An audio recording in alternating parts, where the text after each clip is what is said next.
I'm also moved by it. Yes. Yes, tell me about that. What moves you? You talking to me? Hi, and welcome to the Pretentious Film Bros podcast, where it is our mission to break down the barriers and build connections through film. I'm Nolan Jones, and I'm joined here with my co-host, Brady Odom. And today we have a special episode for you. In honor of Holocaust Remembrance Day and Holocaust Remembrance Month this January, we wanted to take some time to look at two films who really focus in on the Holocaust and have something important to say about that time in history. So the first film we picked is a classic from the 1993, directed by Steven Spielberg. Of course, it's the 7-time Oscar-winning film Schindler's List. The second film we picked came out in 2023 and also won 2 Oscars, one for the Best Foreign Language Film of that year, and that is Jonathan Glazer's The Zone of Interest. Now, we wanted to take these 2 films because of the significant role that they've played in film history. Of course, Schindler's List is one of the great epics of the 1990s and one of the biggest tentpole films in any film buff or film bros catalog. Whereas The Zone of Interest is one that might have flown under your radar. It's a film that came out from A24 just a couple years ago, and it is in both German and Polish language. So, we're going to go ahead and we're going to start our discussion with Schindler's List. Now, right here up at the beginning, we want to make very clear that this will be a spoiler discussion. We will be weaving in and out through both of these films, commenting on characters and moments and scenes, and there will be spoilers sprinkled throughout. So if you have not seen either Schindler's List or Zone of Interest, this is your chance to go and to pick up one or both of those films and then come back to the discussion with us. So one of the great things about having a film podcast, and Brady, I know that you feel similarly to me, is that this really gives us an opportunity to kind of fill in some of our big blind spots in our film education and in our film viewing. And for me, that's exactly what this episode was. Because I know you'd seen both Schindler's List and The Zone of Interest, but I had somehow missed both of these films. So getting to see them for the first time was a real special treat for me for this episode. And I've got to say, I have missed out. I cannot believe it has taken me this long to really sit down and spend time with Schindler's List. Now, of course, it is a long film, clocking in at about 3 hours and 15 minutes. It is a heavy film. It's not one that you can enter into lightly.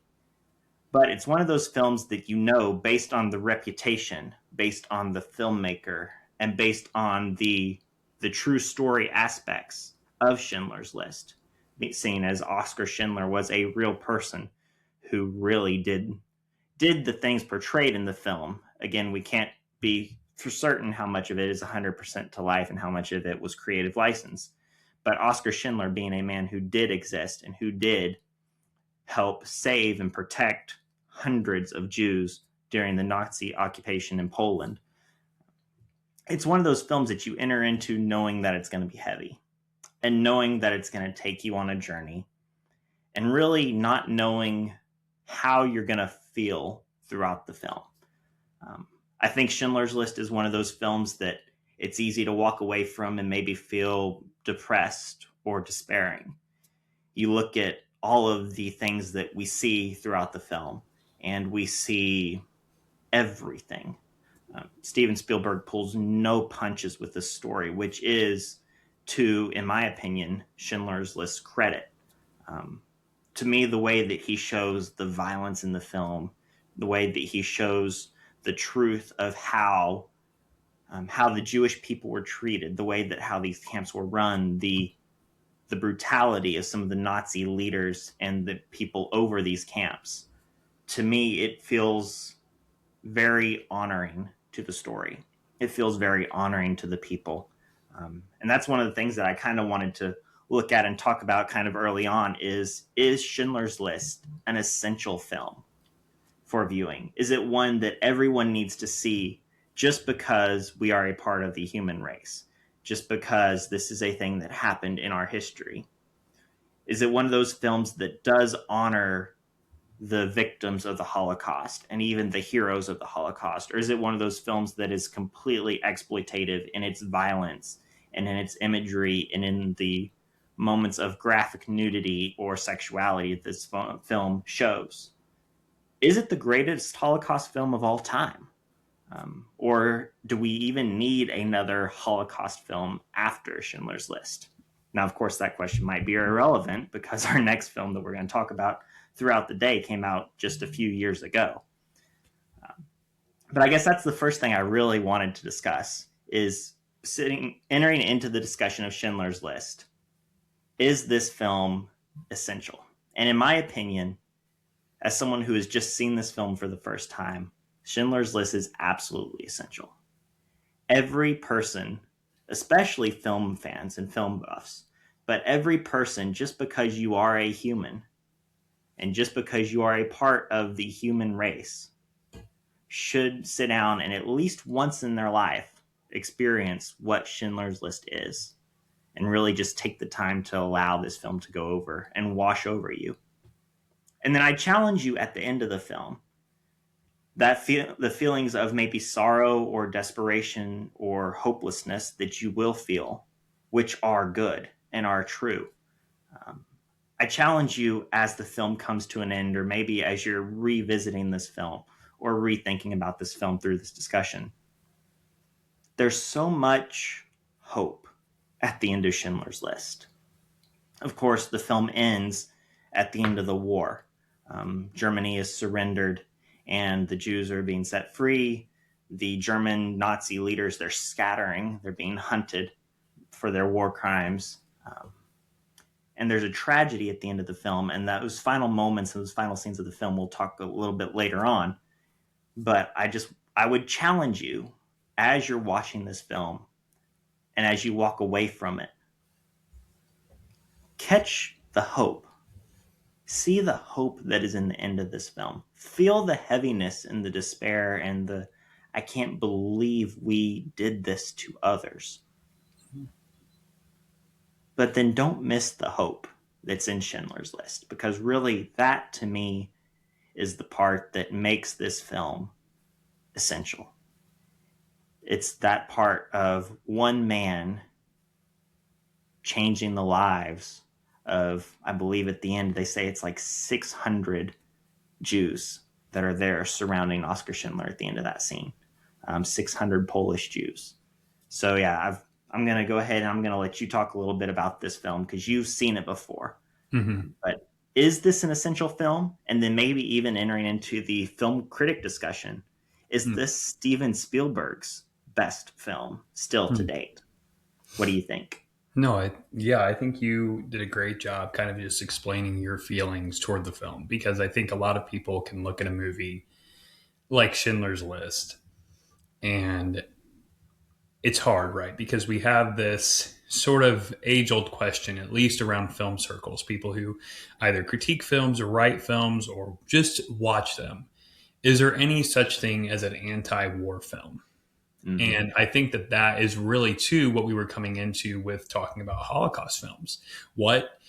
Is there a way to be educated on what has happened either in our country or, in this case, in countries across the world to people from different ethnicities, and seeing like, okay, is there any way to learn about this through a viewing standpoint?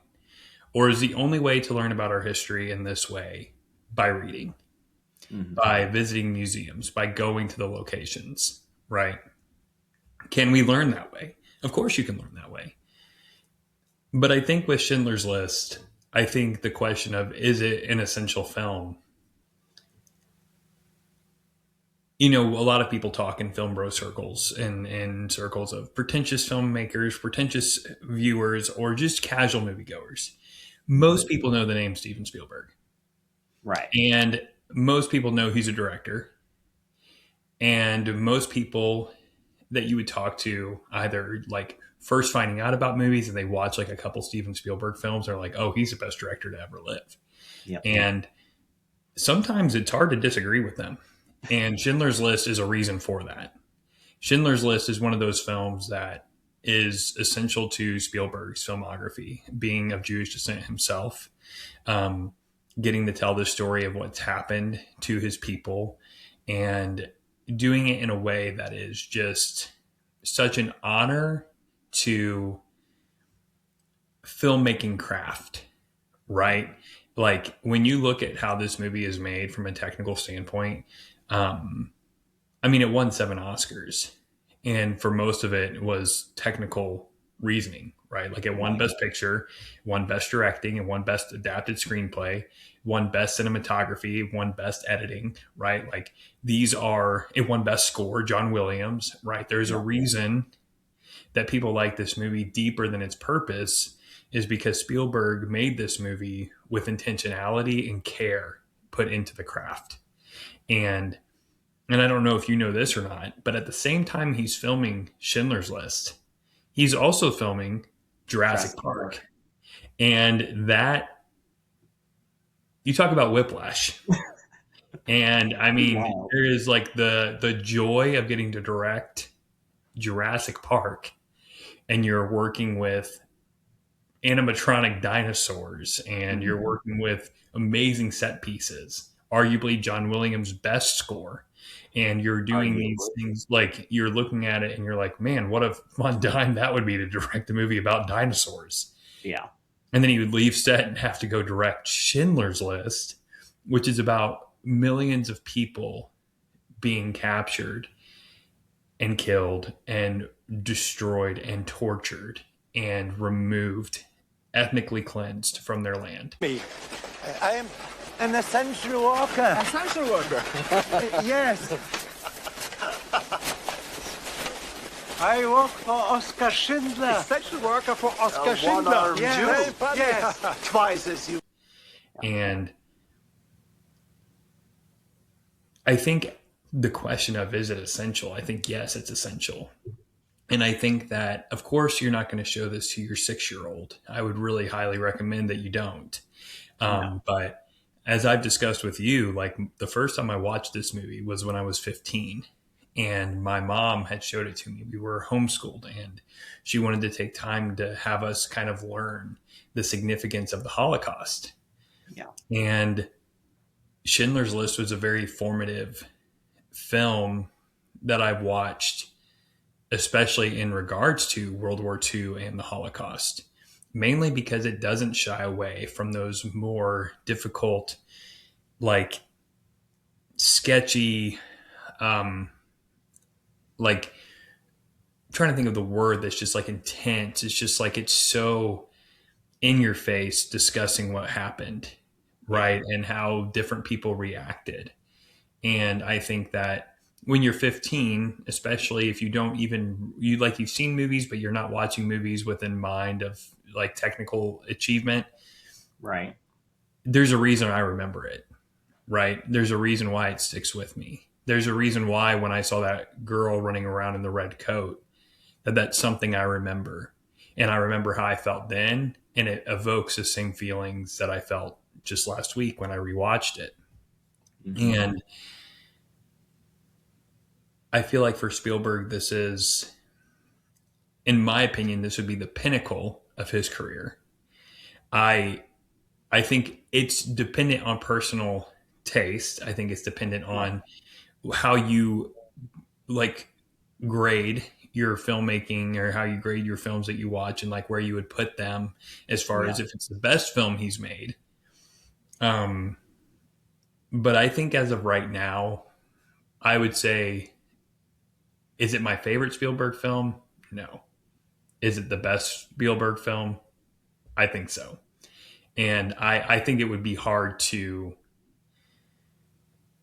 You can argue it for sure. I mean, he's made Jaws, right? He's made Jurassic Park. He's made the Indiana Jones movies. He's made like he's made monuments to Mhm. the zeitgeist of historical filmmaking, right? Absolutely. But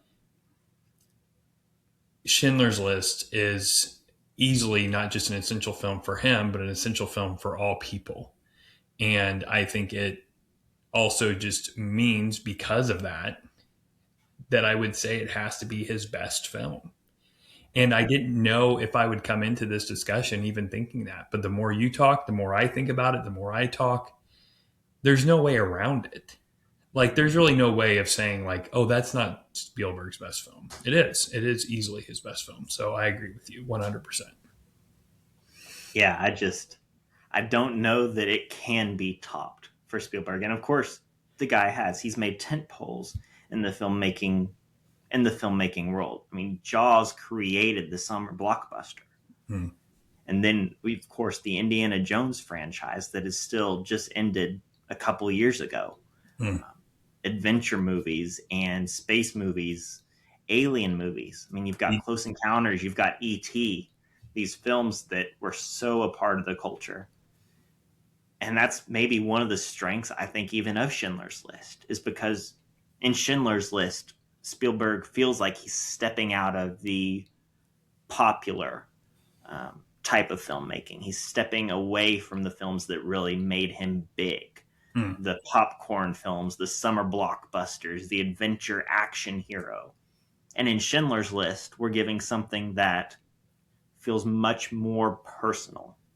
And even getting ready for this episode, I listened a little bit to an interview with Spielberg on the 25th anniversary of Schindler's List. And I listened to it up until he started talking about the girl in the red coat and the meaning, because I was like, no, stop. Don't want to listen to that part before we talk. But even hearing Spielberg talk about how this was his most personal film to make. It felt the most personal. It also felt the most risky, for a lack of a better word. It wasn't one that he expected would be what it became, because it was just so different. It was this film about a man during the Holocaust. This based on a true story type film. It wasn't Jaws. It wasn't Jurassic Park. It wasn't Indiana Jones. It didn't have that big pull to the theater. It almost seemed like maybe he expected it to kind of fly under the radar or to struggle. And then here it comes at the end of its run in 1993 at the Oscars, and it sweeps 7 Academy Awards. And it's a film that we still talk about to this day from Spielberg, because it is one that he seemed to have poured everything he was into this film. And a little bit in that interview, he talked about how on the set, everybody was what they were doing, they took seriously. It wasn't one of those experiences where there was a lot of joking and laughter and blah, blah, blah. Now action, and everybody got into the thing of the set. It wasn't like filming one of those films. It was one where they knew what they were doing was almost sacred. And I think Spielberg felt that. I think his cast and crew felt that. And that's why now, golly, 93, 23. So we're looking, 27-ish years removed from Schindler's List. And it's still, when you think of Holocaust and World War II films, it's one of the first ones that comes to mind. Because it was 33 years, by the way. 33. 33 now? 93 to 226. Yeah, 33 years. I guess that's right. We're 33. So this is one of those. I'm going to agree with you. I don't know yet if it's my favorite Spielberg film, because I have a great affinity for the Indiana Jones films, but it is his masterpiece. Yeah. I mean, to me, Schindler's List, it blows Jaws out of the water. It knocks Jurassic Park out of the park.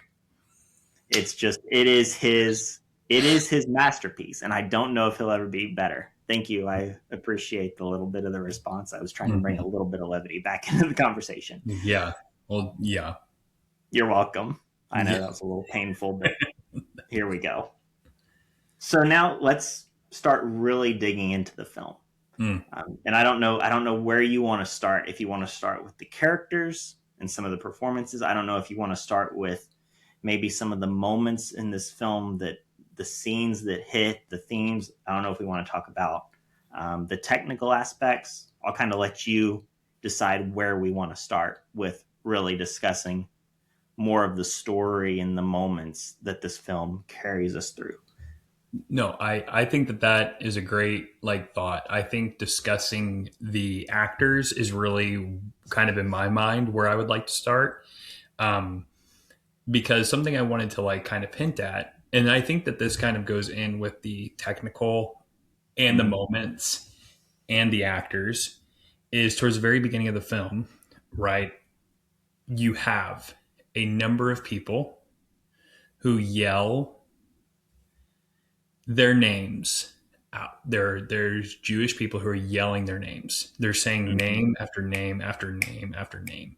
Because when you watch this film, and if you know anything about how they were incarcerated, put into these camps, they were stamped with numbers. They were numbered. They were pieces. They were things. They were not people, right?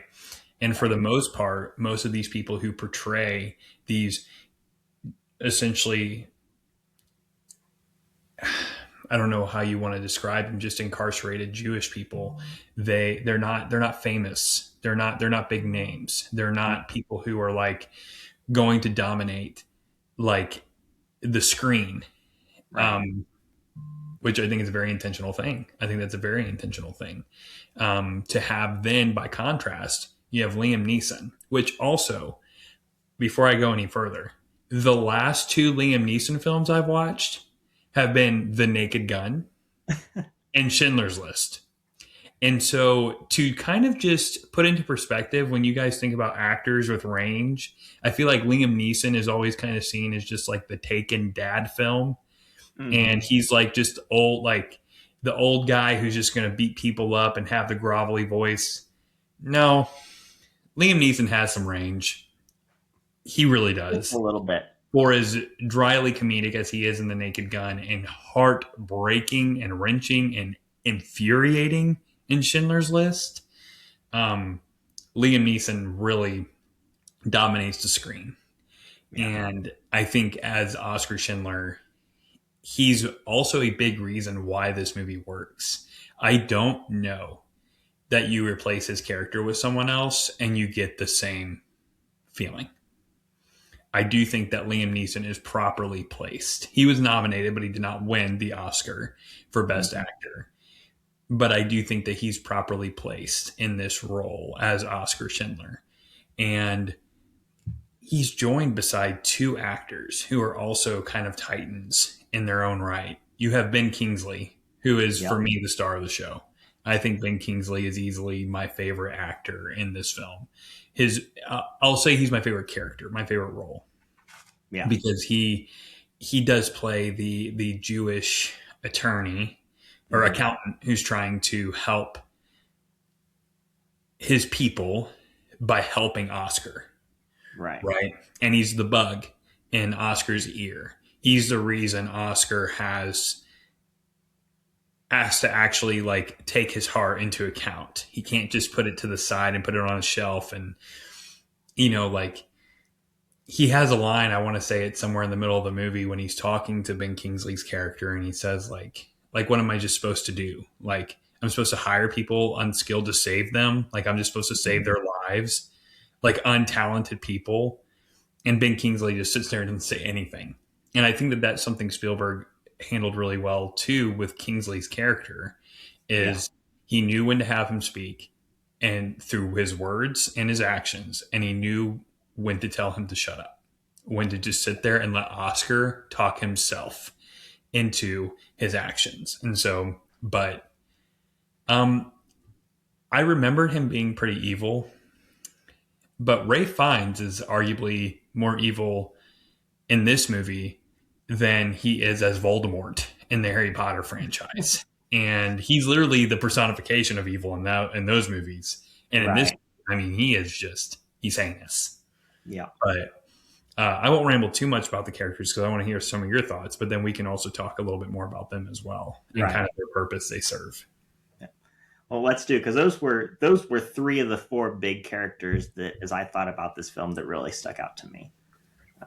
Oscar Schindler, again, as Neeson, I don't think anybody else could have pulled that off the same way Liam Neeson did. And I think it's because we have now this image in our mind of who Liam Neeson is as the dad action hero that you mentioned. But in 1993, he hadn't had that yet. Mm-hmm. He hadn't reached that point. And the way that he gets lost in this role of Oscar Schindler.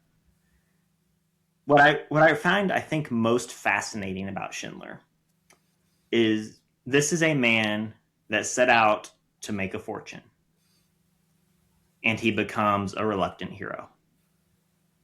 And there's a moment where he's talking with, I believe it's his wife, current, or his ex-wife. I'm not really sure what their relationship is in the movie. But he's talking about all these failed businesses that he's tried.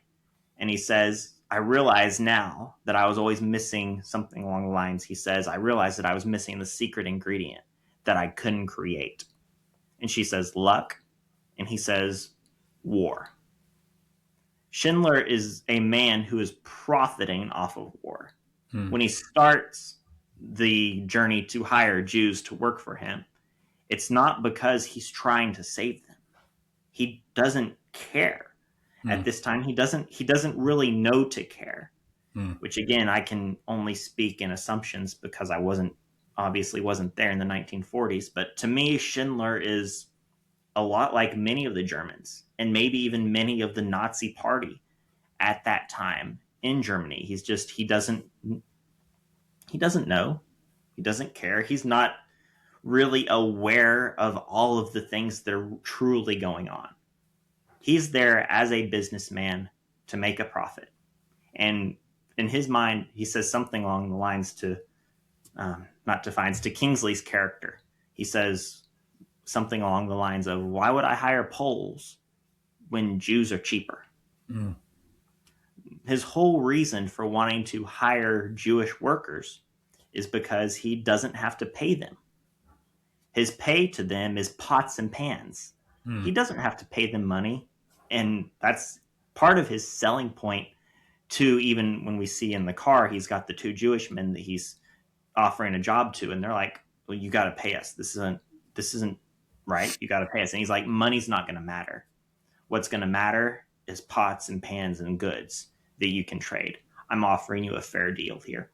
And I'm just ad-libbing through that scene. Yeah. But that's kind of the gist of how it goes. And of course, these guys, they agree to come work for Schindler. He is profiting off of war. He's a war profiteer. And he's one of those people that were like, oh, they're despicable. They're profiting off of other people's pain. Schindler sets out to make his fortune. But then something changes. And I'm interested to know where you think this changes for Schindler. Because I've got my opinion of where I think this changes. But something changes in him where he becomes less of a businessman and more of a libertarian. And there's that moment where, this isn't the moment I think it is. I think this moment actually comes maybe after or before. You can help me remember. But this young woman comes into his office and she's asking him, she says, they say your place is a haven. They say no one ever dies here. Will you please take my mother and my father? And this idea infuriates Schindler. He's like, how dare you ask this of me? I'm not running a charity. If people are saying these things, you're going to get me shut down. But then, of course, what does he go and he do a couple scenes later? And now I'm realizing I believe this is after the moment where I think he turns. But a couple scenes later, he goes to Kingsley's character, Isaac Stern, and he says, get these two people for me. And it's the mother and the father of this girl that came to him begging and pleading for him to save his parents. But I think the moment that this changes for Schindler is the moment that really this whole movie feels like it turns around. And it's that moment with the girl in the red coat. Yep. And I think when he sees the raid of that camp, he's out there, he's riding horseback with, I believe it's either his current romantic partner or it's his... I think it's just a current romantic partner. I don't think it's a wife. Just a current partner. I didn't think it was his wife. I wasn't really sure. But he's out riding with his romantic partner. And they stumble across the raid happening at this Jewish... It's not a camp, but it's like one of the homesteads where they would send all the Jewish people to kind of give them their own community and get them outside of the mainstream society. And he's up on this hill looking down and seeing this happen, seeing these people yanked from their homes, seeing their things dumped, seeing these people shot in the streets and loaded up in these cars. And then he sees the girl in the red coat Mm-hmm. just wandering through all the destruction, untouched, untouchable almost.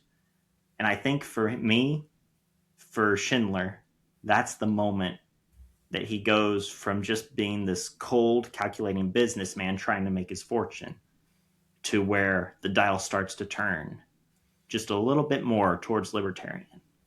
I think to me, that's where his journey starts. Mm-hmm. I'm curious to know what you think about that, but then also to go back to the girl in the red coat and talk a little bit more about that, since we've stumbled upon that moment in the film too. Mm-hmm. Because I've got interest. I've had thoughts about her the first time I saw her, and of course I knew about her. Mm-hmm. Even having not seen the film, that is the moment that is plastered on the posters and the DVDs and the special editions and all those kinds of things. But anyways, where do you think Schindler changes, where his character really starts to go just from really a flat kind of neutral arc towards an upward trajectory? Where is that moment for you, you think, in the film? I think the red coat plays a big part of it. And I think that scene, we'll talk more about it here in a moment. But if I'm looking at it from like what I believe to be the best decision Oscar made in the film that changes the trajectory of everything is when he convinces Isaac Stern to be his accountant. Okay. And I think that moment when he realizes Isaac Stern has been put on the train, which I believe comes before the red coats, Yes, it does. and he goes to rescue him, I don't think that's just out of. I think that is his first, because if you think about it, that's the first Jewish person he intentionally rescues. Right. And even when he's walking back, there is a gratefulness, but also just like Isaac Stern, just like, I can't believe it. Like, I told him I left my badge. I don't have my, identification. And he's trying to convince, and Liam Neeson, Oscar Schindler, is not looking at him. He's just frustrated that he had to come be put in this spot to rescue a Jewish person. Yeah. And to me, that's when it's like, oh, he doesn't want to admit it. He doesn't want to acknowledge it. Yeah. But because he saves that one, I think total, I know you said 600, but I think he actually saves like 1,100. I think it's like 1,000. If I remember think it was correctly. 1,100. That might be it. Maybe it was 600 families and 1,100 people. I think that numbers sound familiar to me. Yeah, but I think that's what it is. But the point is that when he rescued him, Isaac, that's when subconsciously the wheels start turning. I somehow left my work card at home. I tried to explain them. It was a mistake, but I'm sorry. It was stupid. What if I got here 5 minutes later? Then where would I be? Yeah. And I do think that it starts to become more heightened by the time you get to the girl in the red coat, because you have this, because you don't know too. Like, for example, like, of course the whole film's in black and white. So when you see the red coat, of course it's going to catch your eye, right? Right. And it's either, to put us in the perspective of Liam Neeson's character. But it's also just to like, it's kind of a Chekhov's gun type situation.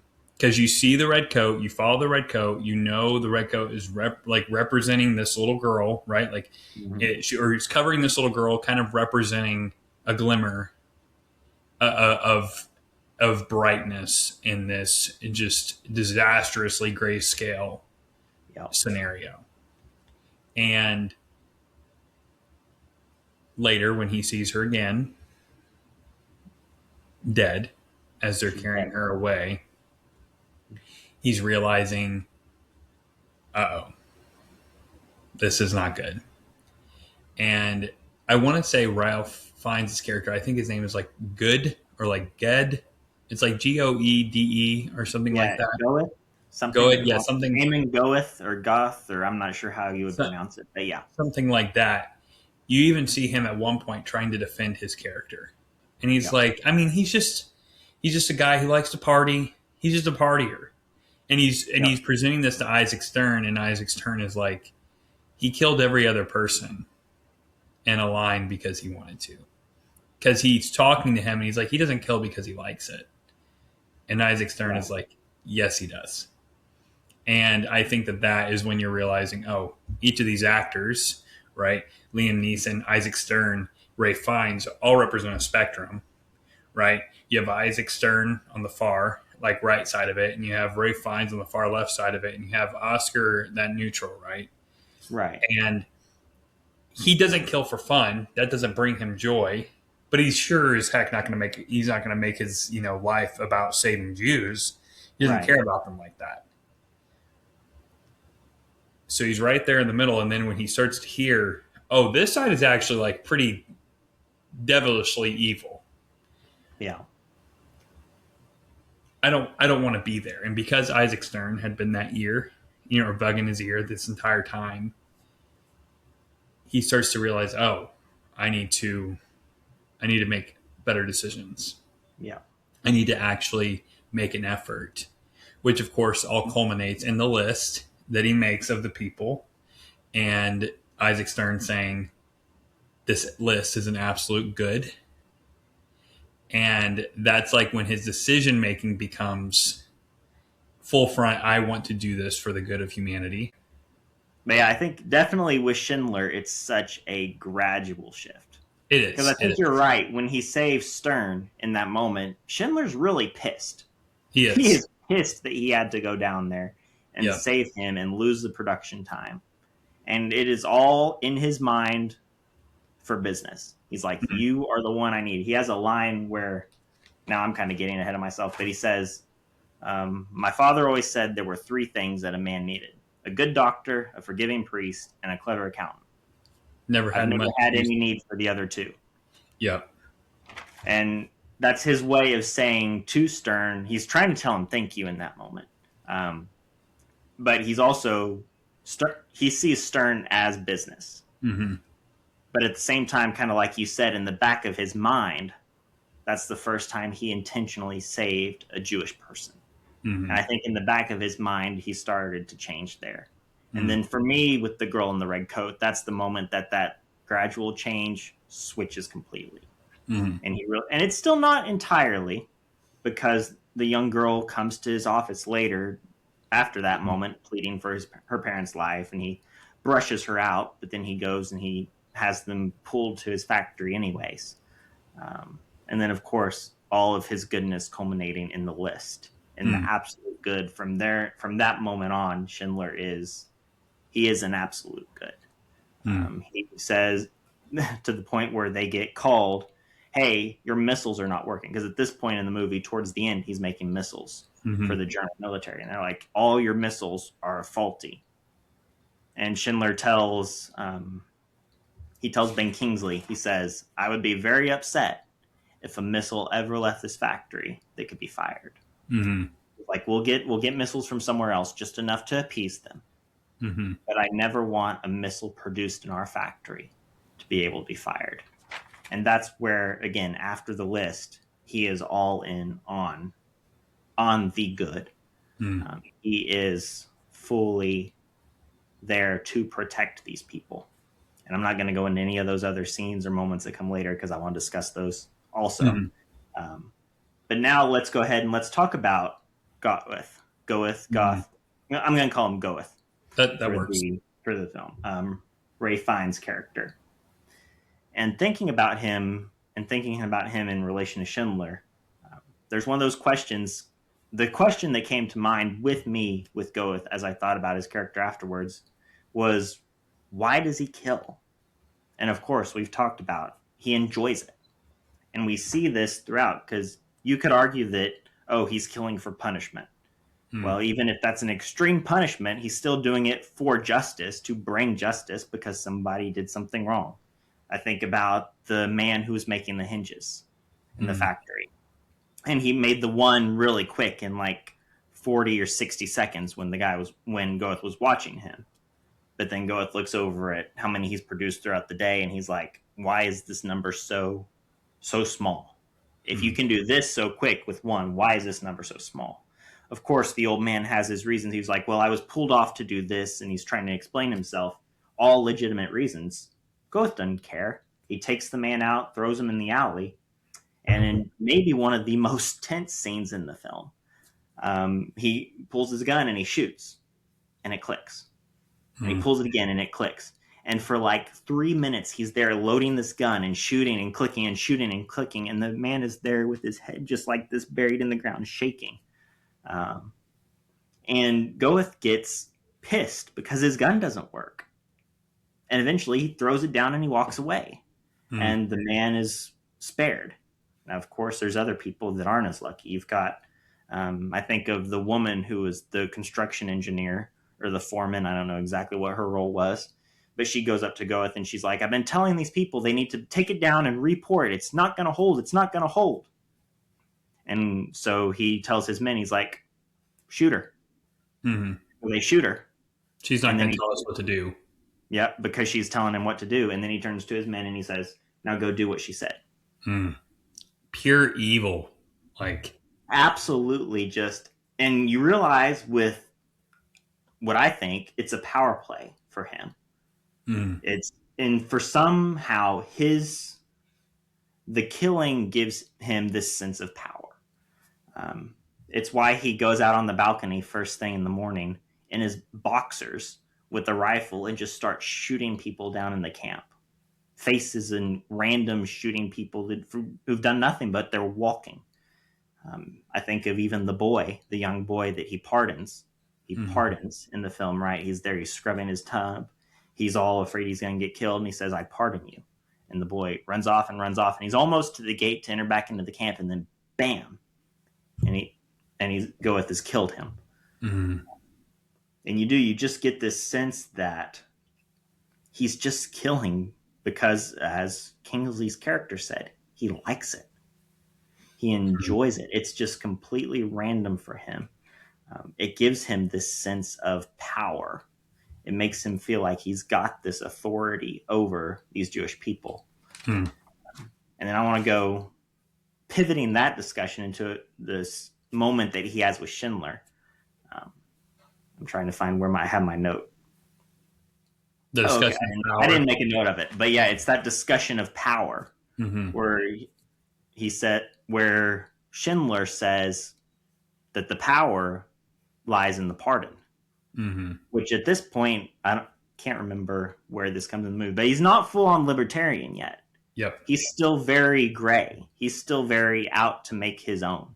He's just trying to, because he had already had that discussion with Stern about Goeth being the guy who's just this murderous, rabid man. He's trying to tone it down because he doesn't want him to be a bad guy. He wants the good for his brethren, but he's not good. No. So, but anyway, yeah, continue. No, and it is still almost selfish of Schindler because he's like, I want him to be good. One, because it'll make me look better. Two, because it'll help appease things. It'll help appease things with Stern. And three, just because he's my meal ticket. He's the one that I'm able to get people into my factory from. He's the guy that I've partnered with to get workers. So he has this discussion of power, and you don't know if it's completely genuine on Schindler's part, what he's saying, or if it's him trying to manipulate Goeth in this way. But he says the power lies in essentially the power lies in the pardon, right? He tells the story of a king who this worthless man is brought before him, and he's guilty, and he knows he's guilty, and he knows he deserves punishment, and the king knows he deserves punishment. And the king says, I pardon you. And he says, that's power. To which Goeth replies, you're drunk. I think you're drunk. Yeah. But then he goes and he tries it. And then he realizes, no. Schindler's way of power, that's not for me. And he goes back to his regularly scheduled programming, killing to kill, killing without purpose. So all that to be said, I think even that discussion that he has with Schindler and that chance that he kind of gives to see is Schindler's way correct. I think that takes Goeth from just being this evil, terrible man, which he is. There's no Mhm. doubt. But it adds a layer of nuance to his character, Mhm. which we even talked about that a little bit before getting on and recording, how a character can be well and truly wicked, Mhm. and people can be well and truly wicked, but there's always just a hint of nuance. There's that hint of maybe humanity trying to break through. And I think Goeth has that moment with that kid cleaning the tub where it's like he's going to try Schindler's way. He's going to try maybe to have a little more human decency. Mhm. And then he decides, no, not for me. Yeah. But I think that moment and that attempt makes Goeth that much more terrifying as a villain. It makes him that much more human. It makes him that much more nuanced. And in the portrayals of Nazis that I've seen just throughout cinema and different films and representations, I think that little bit of nuance to him makes him one of the best, Mhm.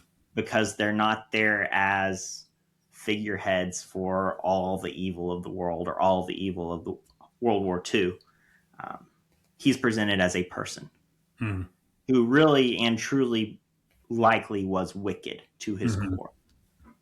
But he still is a person who has those moments of maybe, Mhm. maybe there's some nuance, maybe there's some hope.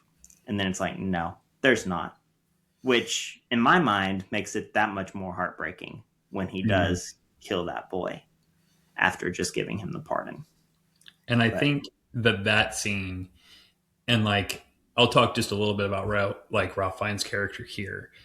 mhm, Um, I think what's interesting is the exact line I had actually written it down. I was looking to see is that talking when he's having that discussion about power is he says power is having the justification to kill and you don't.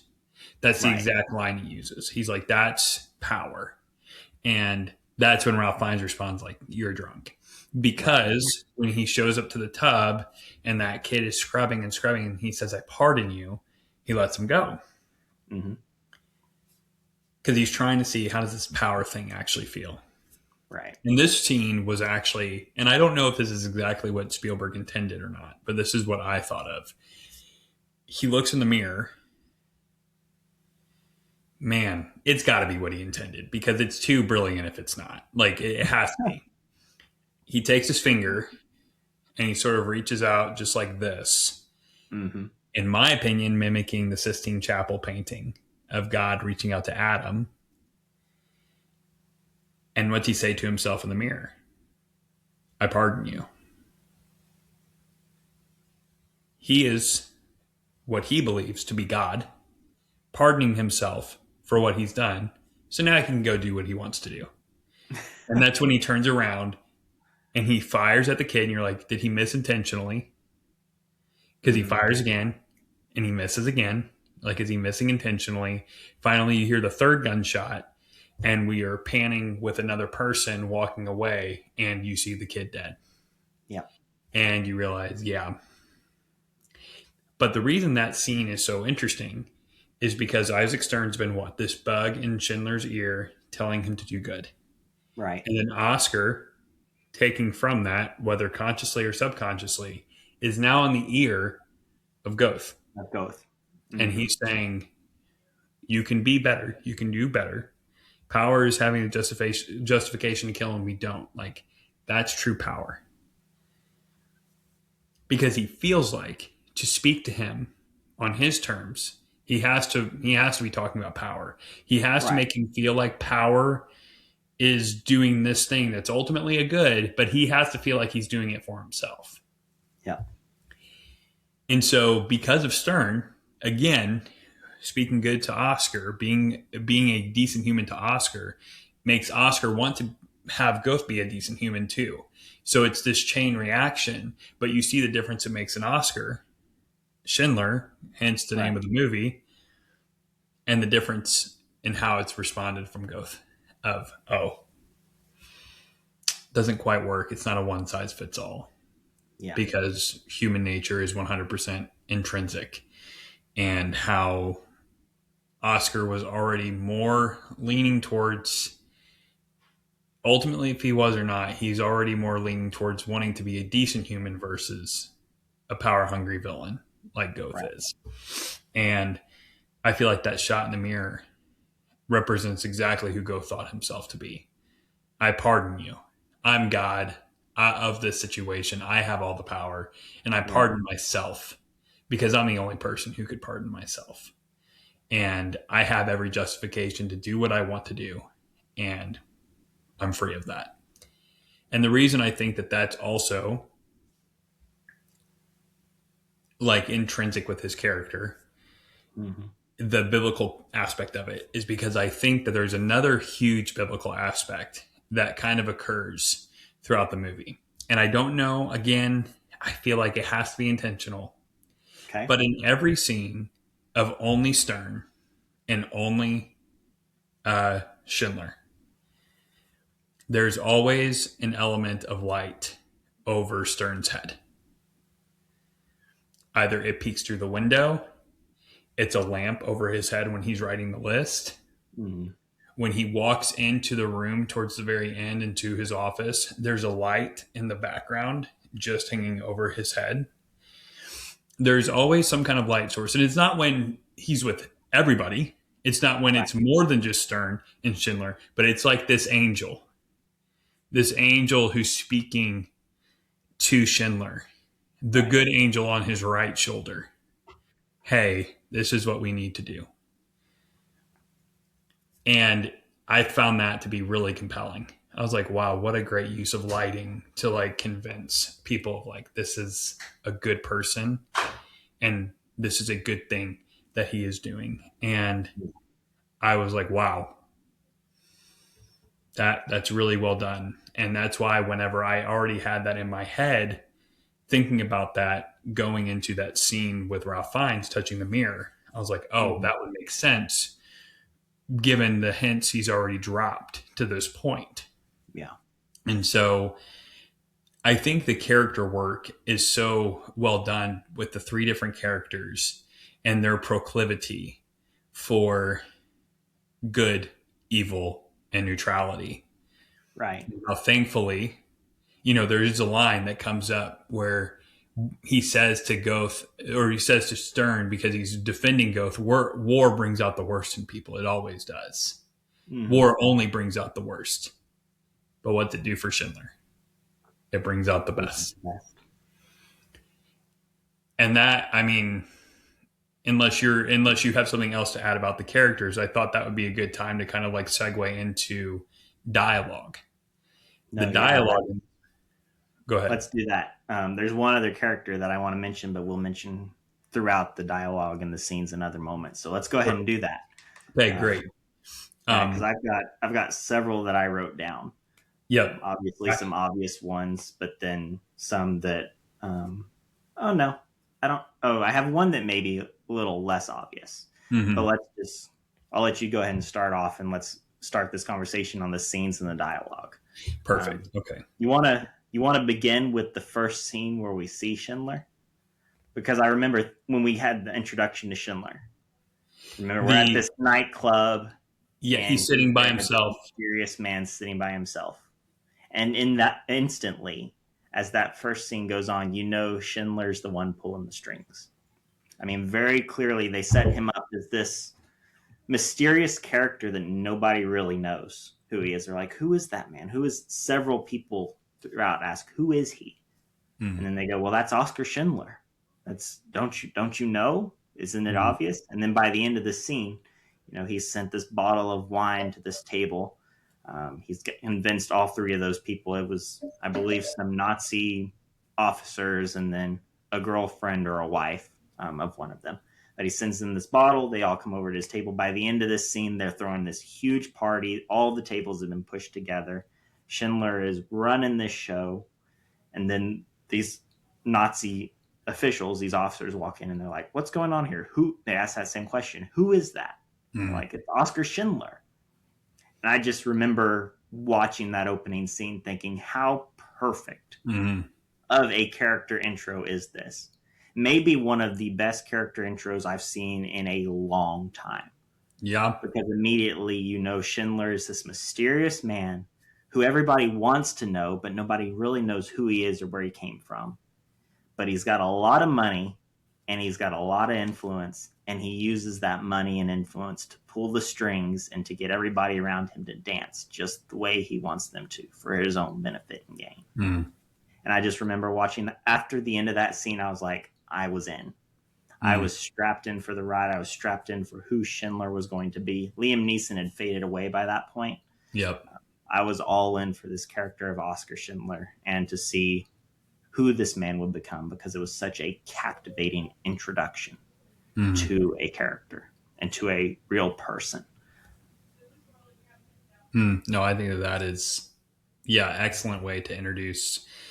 And it also, it parallels really nicely because everybody knows who Oscar Schindler is now. Everybody knows that name now. There is no mystery around him anymore.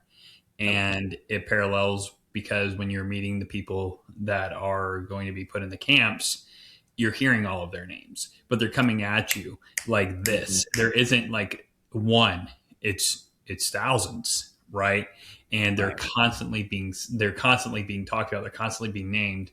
And we'll talk about it too as we talk about similarities between Zone of Interest and Schindler's List, the ending, and some of the significance behind that. But when you get to meet him and the lines of dialogue, right, is like, who is that? Which I think is perfect because this movie is really, I mean, it's based off of a book. It's an adaptation. But the dialogue, I feel like, is really well written in the subject of subtext and irony, right? Every line almost felt like an ironic line of dialogue. And I think that is like obviously very intentional. I mean, you think about whenever, Oscar is being shown to like this palace of luxury, and he sits down in his chair, and at the same time, paralleled with that, which is I think one of the reasons it won Best Editing, you have these Jewish people being removed, put into the ghetto, and they are being put into these horrible places, and you see the mentality, right, of both. Right. And Liam Neeson sits down and he leans in his chair and he's like, it could not be any better. Like, it could not get any better than this. And immediately juxtaposed with a woman who says it could be worse. And how they both have this mentality that are so opposite of each other. Like, he obviously is not worried about anything because he's sitting nice and pretty, right? In this huge, big office. And they're sitting in these, internment camps, and you see her like trying to see the bright side, right? And this is followed later on too, before people really know what's going on. Right. All of these Jewish people, before they know what's going on, they have a line that says the ghetto is liberty. Yep. Which of course it's the exact opposite of liberty. It's actually their final prison, and how hard that is to like think about and juxtapose, right? You see the irony later on with Goeth is they do the raids. Yeah. Right? They're having the raids, and he sits down there and he's like sweating and like frustrated because it's taking them forever to kill all of the people. And he goes, I cannot wait until this like effing night is over. They're like, oh, I bet you're not the only one. You imbecile, like you horrid human. And they layer that throughout the entire time, these ironic lines of dialogue paralleling with how the German people are living at this time and how the Jewish people are living at this time. And I think that is what makes it so captivating, the dialogue, why it's so why you remember it, right? And yeah, those are just some of the lines that stuck out to me, and how you talk about the dialogue writing. Obviously, the writing of the script also comes from the adaptation of the book, but you see the way that the pacing of the film. It is a long movie, and you kind of feel the runtime, but not entirely. I wasn't sitting there like I watched another long movie not too long, Seven Samurai. And although, I mean, that's an amazing movie. Don't go breaking my heart. No. It's an amazing movie, but I feel the runtime. I do feel the runtime of Seven Samurai. You do. And Schindler's List, I don't feel the runtime. I actually was shocked when I got to a point. I was like, "There's only 30 minutes left." Mm-hmm. I was like, "Whoa, that's kind of crazy." And because it had just, in a way, had flown by because the editing is so well done and the writing is so well paced Right. that it it's able to keep you looped into that movie, into not in a world you want to be in, but it does such a good job of immersing you in it. Yeah. And I do think that's actually something in common both movies have that we'll kind of talk about. Mm-hmm. But yeah, so that's how I kind of feel when it comes to like the dialogue, is the irony of each spoken phrase, how hard it is to, like, and war, again, that line of dialogue that's so ironic, that war only brings out the worst of people, Yeah. but actually it brought out the best of Schindler. And so I feel like that is a lot of that irony, that they do a really good job of with the dialogue, especially. And Yeah. so that's kind of like some of my thoughts on the writing. It really is. And even you talk about that scene where Schindler and then the Jewish family into the ghetto. And what's even more, adding a layer to that I just wanted to point out, is Schindler is moving into the home that was Mm-hmm. occupied by this family that we are now following, moving into the ghetto. Mm-hmm. So adding on to that layer of the irony and the kind of the pain for them, and then the reward or the glory for Schindler in that Mm-hmm. moment, is that it's not just any fancy home. It is the home of the Jewish family that we are now following as Mm-hmm. they enter into the ghetto. And it's one of those that, yeah, the writing, the way the scripted story is laid out. And that's the thing for me. You don't want to leave. Mm-hmm. It is a horrible nightmare that's happening here in front of you, and these horrible things to these people. But also the way that Schindler as a character and as a man, but then Spielberg as a director, balances with the hope. You have these horrible things that you see, but then you've got Schindler here doing good. And you think, okay, the scene with Schindler and Helen, who is Goeth's maid, housekeeper. Mm-hmm. She's the last person that I really wanted to talk about as a character. There's this scene where she is in the basement in her living quarters of Goeth's house, and Schindler comes down, and Helen is terrified, as you would be if you were a Jewish woman living in the house of a German officer during this time. And the way Schindler speaks to her, it's a kindness and it's this tenderness, and he assures her, "No, Goeth likes you too much." Mm-hmm. Now, granted, he likes her because she's pretty, and he's probably having all kinds of fantasies about her. Mm-hmm. But Schindler says he likes you. He's not going to kill you, because she's terrified that she just knows one day she's going to make a mistake, and he's going to have her taken outside and shot. And Schindler's there, and he's assuring her this isn't going to happen. And then, of course, Helen's not just there in that moment. She carries through. That's almost followed up by now Goeth comes down, and he talks to Helen.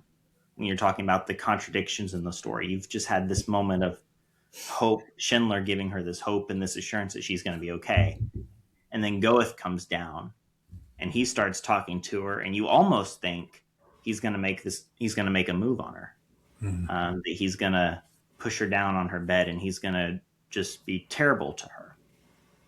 Well, he is terrible to her, and he does push her down on her bed, but it's with a slap to her face. Mm-hmm. Because what does he do? He blames her for making him want to have her and to be with her. And so her punishment is he slaps her. And we get this feeling that he's beat her throughout the time that she's lived with him. We get this understanding of that relationship. But then even at the end of the film, where Schindler's making his list, he leaves that one spot for one more name. Mm-hmm. And it's Helen. And he wants Helen. And he gets Helen, as we see, they play a card game for her. Mm-hmm. Because Goeth wants to keep Helen. He wants to take her with him. He doesn't want to give her up. And Schindler's like, all right, well, let's play a card game. And I forget what the game is. 21. Is it 21? Yep. Yep. So they play 21, and Schindler wins Helen. So yeah, she was the last, because she's kind of turns. I don't know where I'm going with this. I'm going to close this. Yeah. She was the last character that I wanted to really focus in on, because with the big three men, I think that Helen has this role and this power in the script as well, and especially in the dealings with the way Schindler treats her and talks to her and cares for her versus the way Goeth blames her and accuses her and mistreats her and beats her. So just, again, to juxtapose those two main men. And then the last kind of maybe thinking about irony or playing with our expectations in the film, let's talk about the scene towards the end where all the women that were on Schindler's List, this is after Schindler's made the list, all the men have arrived safely at his factory, and the women aren't there. Mm-hmm. Because somebody screwed up, and the women were put on a train that went to Auschwitz. They knew they were on Schindler's List to be saved. Mm-hmm. And they've ended up at Auschwitz. And there's this moment where they have all these women gathered together. They shave their heads. They strip their clothes. They lead this into this big room with these faucets above their heads. And it's almost, that's it. They're done. They just walked him into the gas chamber. Schindler was too late. He didn't make it to them in time. But then the faucets turn on, and it's water. Mm. It's not the gas. It's water, and it cleanses them and refreshes them. And then they come out, and then Schindler's there. And he gets them back on the train, and he takes them back home. And again, he's pissed that his Jews did not go where they were supposed to go. But even just thinking of, when you talk about the way the script plays with your expectations, the writing and everything, how it does that. That was another one of those scenes where I thought I knew what was about to happen. I was like, oh, crap.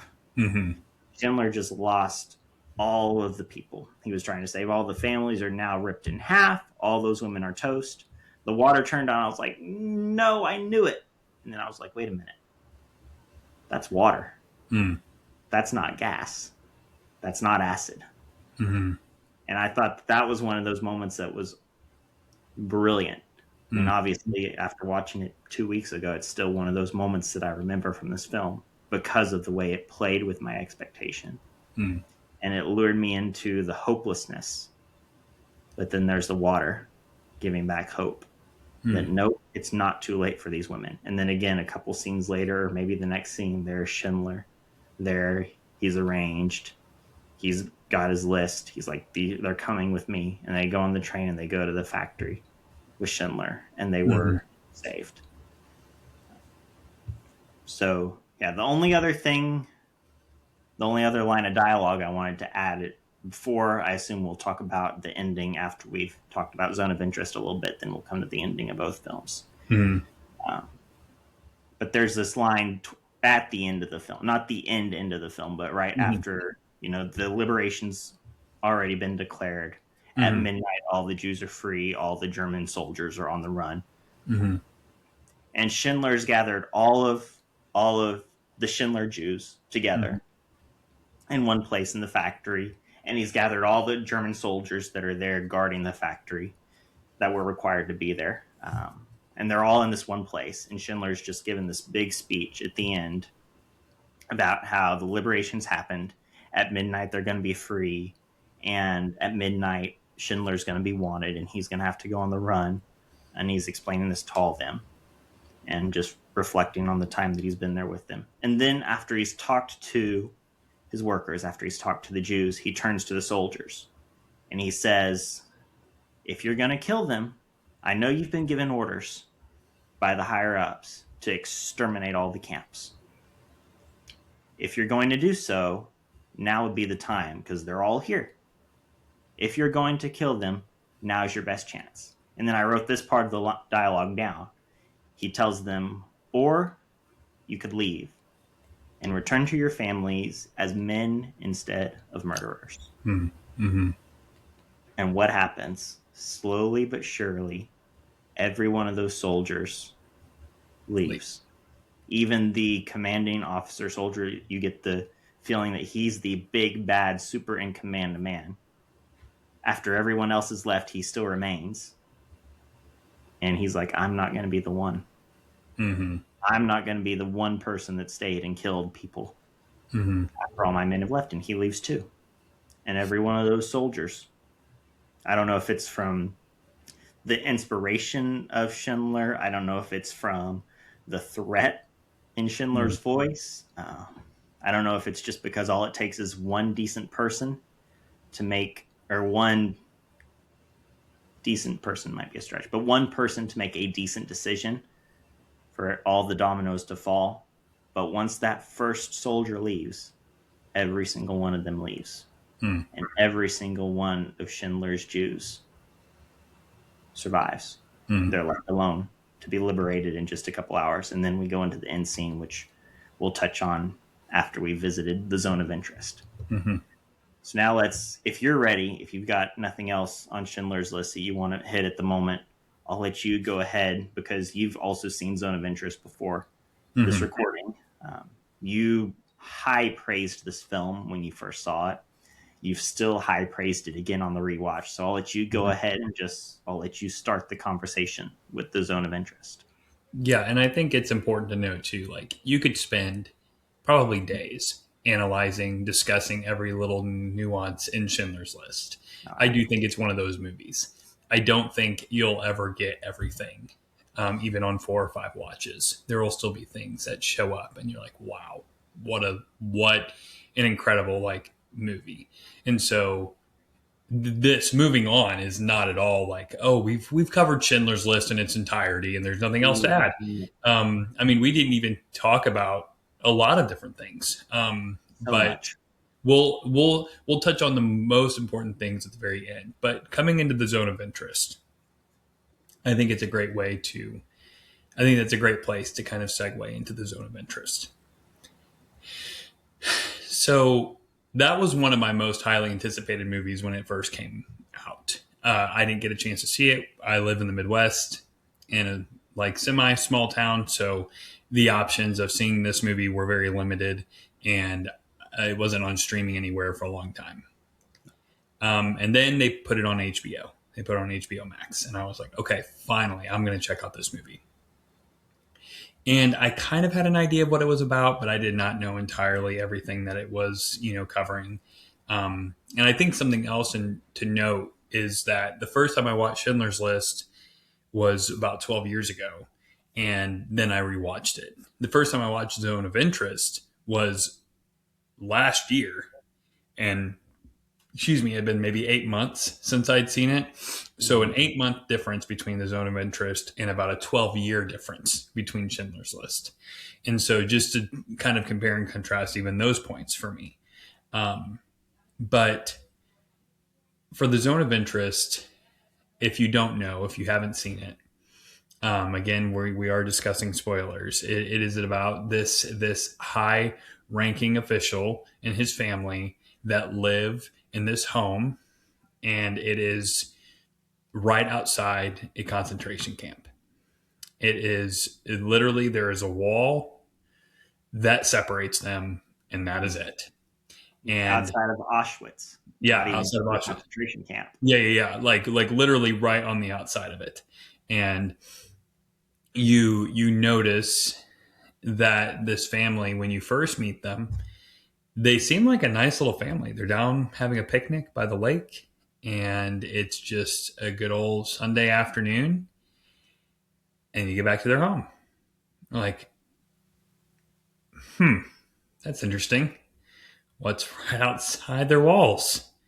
And as the movie continues on, you start to realize, oh, that's what this is. And the way in which Jonathan Glazer decided he was going to portray this film and to portray the Holocaust from this perspective is he wanted to do most of it It's really all of it through audio, through sound, through gunshots that are heard off screen that kids kind of just like turn their head to, and then they turn back, and it's sort of a nonchalant kind of moment. And you hear the train as it's delivering people into Auschwitz. You see the steam as it is just rising over the wall. You don't even see the train. You just see the steam.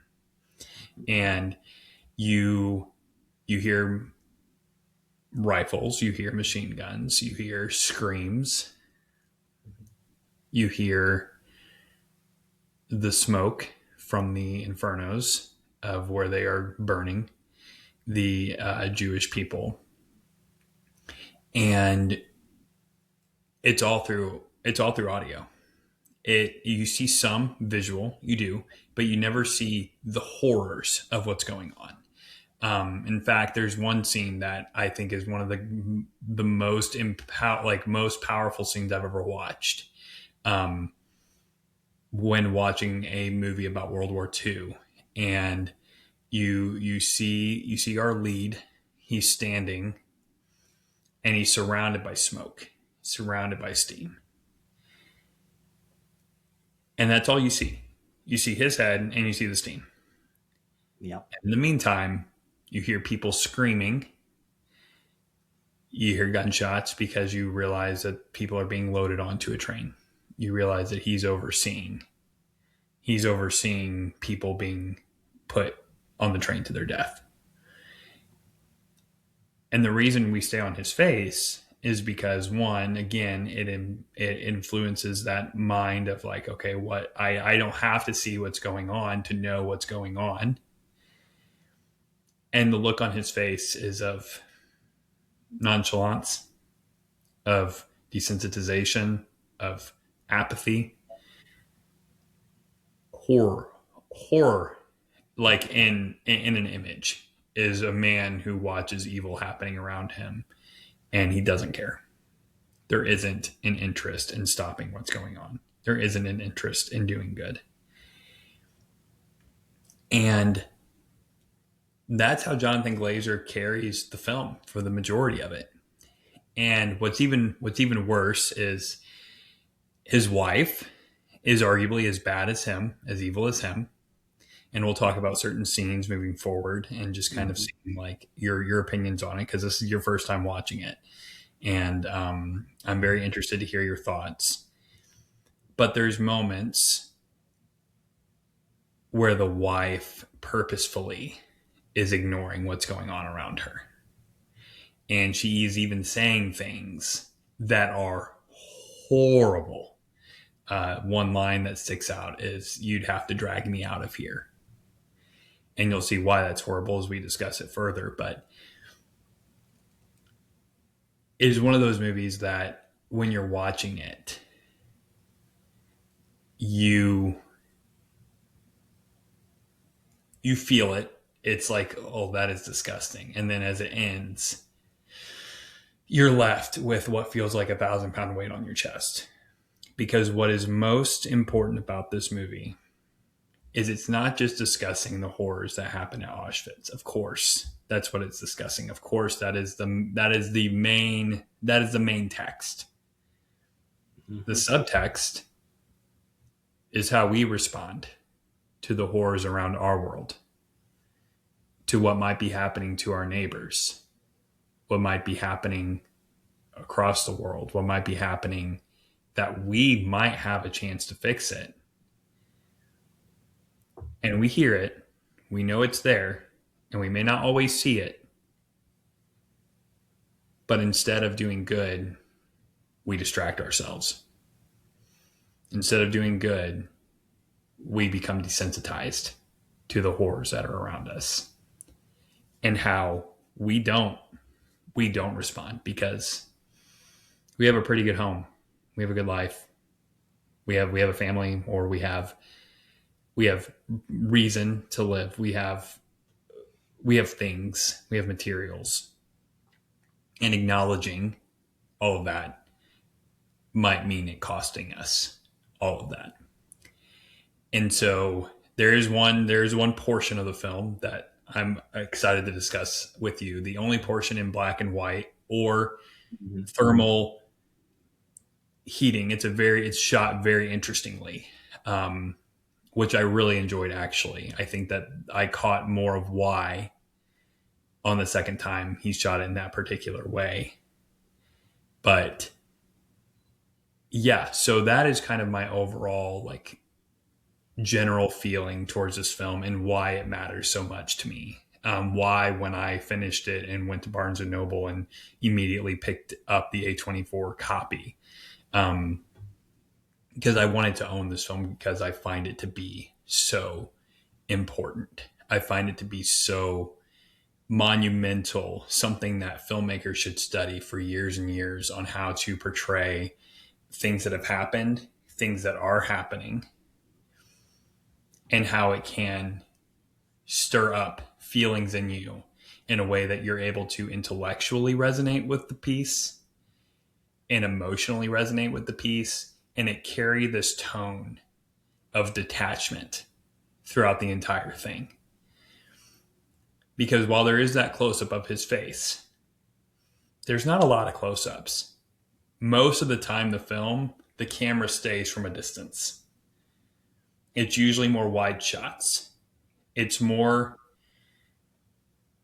like it's set up, like it just is purposefully set here so you can see what's happening in this spot and you're not paying attention to what's going on the outside. And so we'll talk more about lighting, technical things, the story, but I'll go ahead and let you kind of discuss like your initial opinion, having just watched it at the time of this recording a couple hours ago. So, A couple hours ago. I do tend to have that habit. It's great to wake up on a Saturday morning and see, oh, I got to cram this one in real quick. And cram is the wrong word, of course. But yeah. No, I think Saturday morning was pretty perfect for this film. I think that's the way that this film gets the best possible chance of enjoyment that it could possibly have.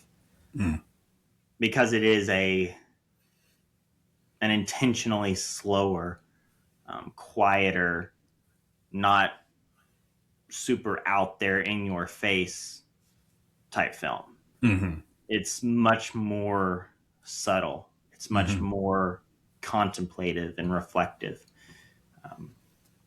So yeah, that being said, I'm really glad you took the lead on this film because I think you have a connection to this film that I don't. You had a response to this film that I did not. But getting to hear your response to it helps me to be able to maybe talk about it a little bit more fairly is not the right word, but it's the only word I'm coming up with at the moment. Okay. No, that's fine. So yeah, the opening to this film, I'll just kind of walk through it as I watch it. The moment this film opens, it opens with the black screen, a overwhelming score, and then slowly the title starts to fade in. Almost like smoke and mirrors, the title starts to appear. And then, after the title's fully appeared, it starts to smoke and mirror away. And then it's pitch black for like a minute and a half. And as I was watching it, at first I thought my TV had froze or the disc wasn't playing right. And I was like, are you kidding me? And then, of course, the sound of the birds then start to chirp in the background. And then here comes the opening image that you discussed with the family on the picnic. There was something so uncomfortable about that opening as the film opened that you wanted to rush through it almost. You're like, all right, title smoked away. Great. Let's start your movie.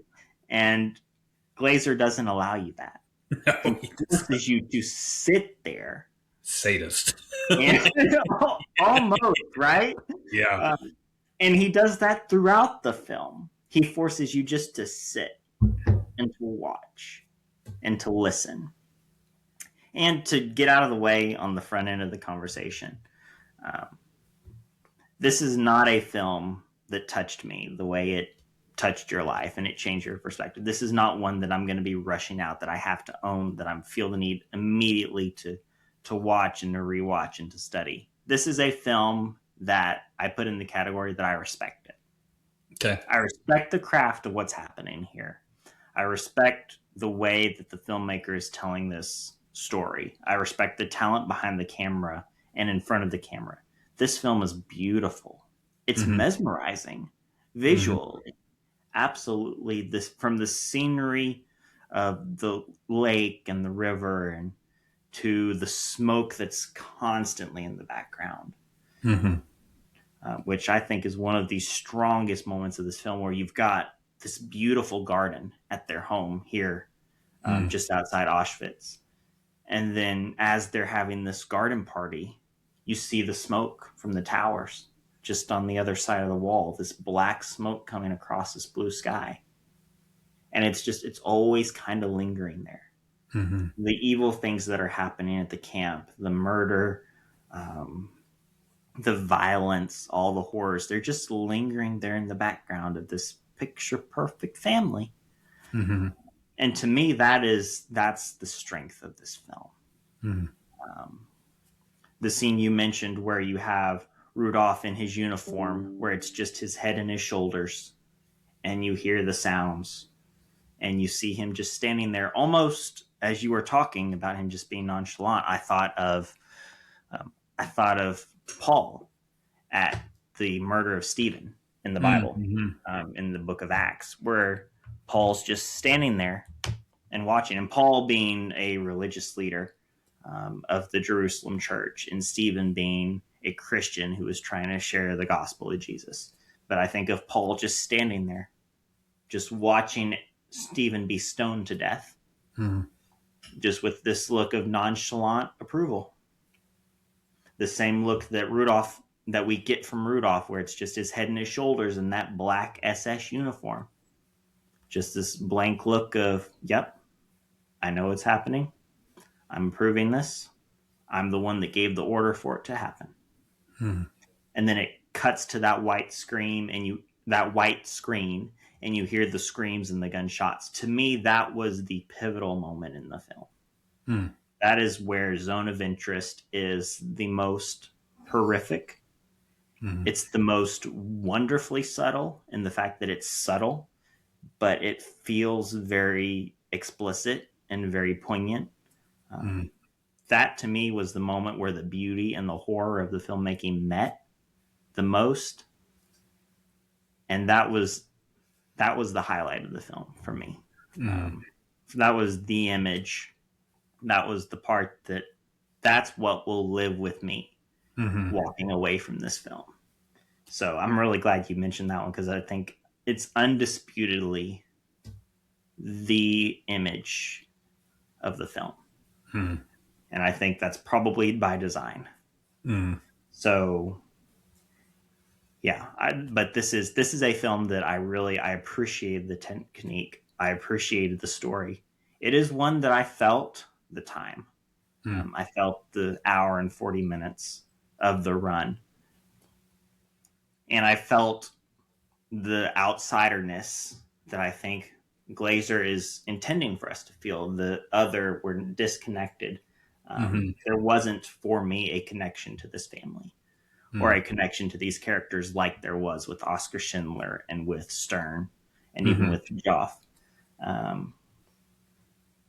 And to me, that makes it to where I can appreciate this film, but it didn't have the same effect on me that Schindler's List had, because it was by design keeping me on the outside instead of really bringing me in. Mm-hmm.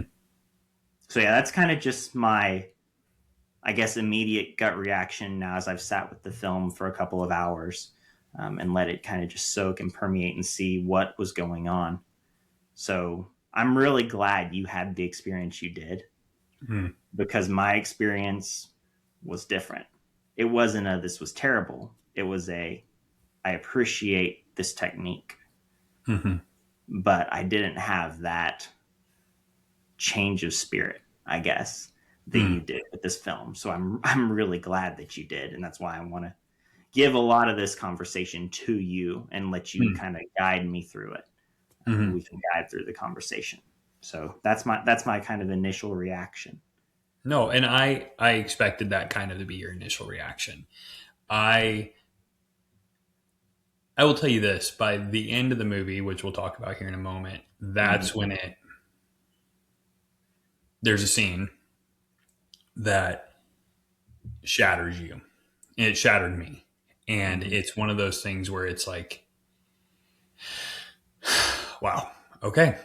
There's a line of dialogue spoken towards the very end that is just devastating. And you're like, I can't believe people actually think or talk like this. And the way it's received is just with like, well, I'll say this, maybe you'll remember the line, but his wife says, like, it's late. I need to go to sleep. Like, is everything all right?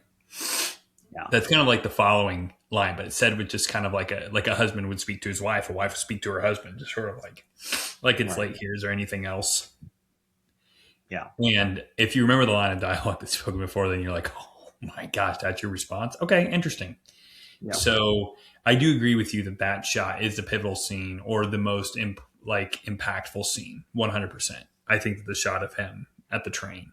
And I'm glad that it called to you. I didn't even think of that, to be honest. I had not thought of the Paul Stephen kind of comparison, but I think that that's a brilliant comparison. The only difference being, I do have my moments. Yeah. Well, and I mean the difference being, he doesn't have that sort of conversion that Saul to Paul had. But, no, he doesn't have the switch. But the scene, not that we see. Not that we see, right? The mentality, though, is regarded as the same. But I did want to talk about two things. I wanted to talk about the wife. Okay. And I wanted to talk about the scenes where it's sort of put in this thermal vision. Great. I do too. And so the wife, we'll start with her. Okay. So the wife is having friends over. They're talking about fur coats. They're talking about life in general. They're just talking about what things you would imagine like women would get together and have a tea party to discuss, or women would get together and just sort of like, shoot the crap and have a conversation and catch up with each other. While there's a maid that sort of follows around and is this sort of like kind of background character, but she is doing the work while they're having this discussion. And you see the wife, you can tell she's sort of just like uppity, right? I mean, how could she not be? Look at her home. Her home is beautiful, right? And there's a character that shows up later that kind of contrasts the mom or the wife, and that's the wife's mother. Mm-hmm. And she shows up, and this is the point of the wife I want to speak to. When she's showing her the garden, the mother walks out and she goes, and that's the camp. And she goes, yeah, that's the camp on the other side of the wall. But I'm really like interested in like my garden. And she's pointing to the flowers and what she's growing and everything she's kind of adding, right? And so they then go to sit down. And when they sit down, she hears a gunshot, the mother, and she like turns around to like look at the wall to hear where the gunshot came from. But what happens is that as soon as the mother is doing that, the wife of Rudolph tries to bring her attention back to how the setting of things, how she set up her garden. She's constantly aware of it, and she's constantly trying to draw attention away from it, right? And I think what's important is that she, as she's trying to draw attention away from it, she's becoming more irritated at her mother for paying attention to it. And the dog is even paying attention to it. And she's like trying to get the dog to stop because he's obviously riled up by the noises. And you see this happen a number of times with Rudolph and with the wife. I think the dog's also a very pivotal character in the film because it's this sort of like, there is something going on. You can't ignore what's going on. There are animals responding to what's going on because they're responding to the noise. And the noise is always there, right? The noise is always, it's constant. It is always happening. And you see the wife ignore it, angry that she brings it up, in denial, aware of the situation, but doesn't want to discuss it. Right. We're not talking about where I live. In fact, when Rudolph comes to her and he says that they're going to be moved, that's the scene that is like, that's the one I remember the most. The image of him is the image I remember the most. The scene I remember the most is the argument between Rudolph and his wife about them leaving this house and how she fights to stay and how she has this argument. It's like, I'm not leaving. Like, they're not going to take my home from me. I've built this home. Like, we're not doing it. You'd have to drag me out of here. The line Which is completely normal for any wife to feel about anything, Yep. except for the fact that with the setting of the story, they're right next to Auschwitz concentration camp. And that makes all the difference in this moment. Yep. And that it's a normal conversation that a husband and wife would have. Mm-hmm. It's a normal discussion that it even plays out like a normal discussion. Like it's just, he's moving away for work, right? And he's being put in charge of a plan. And she's even like, go to Adolf, go to Hitler, like go and like talk to him and he'll work things out. He'll make things better. Like if you can't get your boss to do it, then just go to him. This nonchalance of this is the life they live. Hitler's their boss. And you just need to talk to the manager and he'll figure it out for you. And just how, again, he does such a great job of balancing that line of, obviously we know who Hitler is and the result of his actions. So we hear that name and it's bothersome, but it's just talked about as though he's a retail manager in the way that they discuss it where they're at because of their job. And so the wife, you see this just evil in her, right? This sort of underbelly of just like anger for where she's at. And it could be resentment towards her husband for being in the situation she's in. It could be because she's just an evil person. Yeah. In fact, you know later that her mom leaves because she wakes up in the middle of the night and her room's lit up by the burning inferno of at Auschwitz. And she leaves a letter that we don't read. Right? She leaves a letter that we don't read because we don't need to read it. We know what it says. We know what that letter is discussing. She's left because she cannot handle where she's staying. She can't live in it. Right. And the maid walks up and she has this line that she speaks to the maid where she's like, my husband like could skin you alive. Like, I want you to know. I can make your ashes disappear. Yeah. We could kill you. You could be dead in an instant. Her anger, and she says that with nonchalance, as though it doesn't matter because of how much power she feels to be in. And the mother, instead of talking sense into the daughter, instead of trying to be a voice of reason, much like we do as people, it's hard to be a voice of reason, especially when it's your loved ones.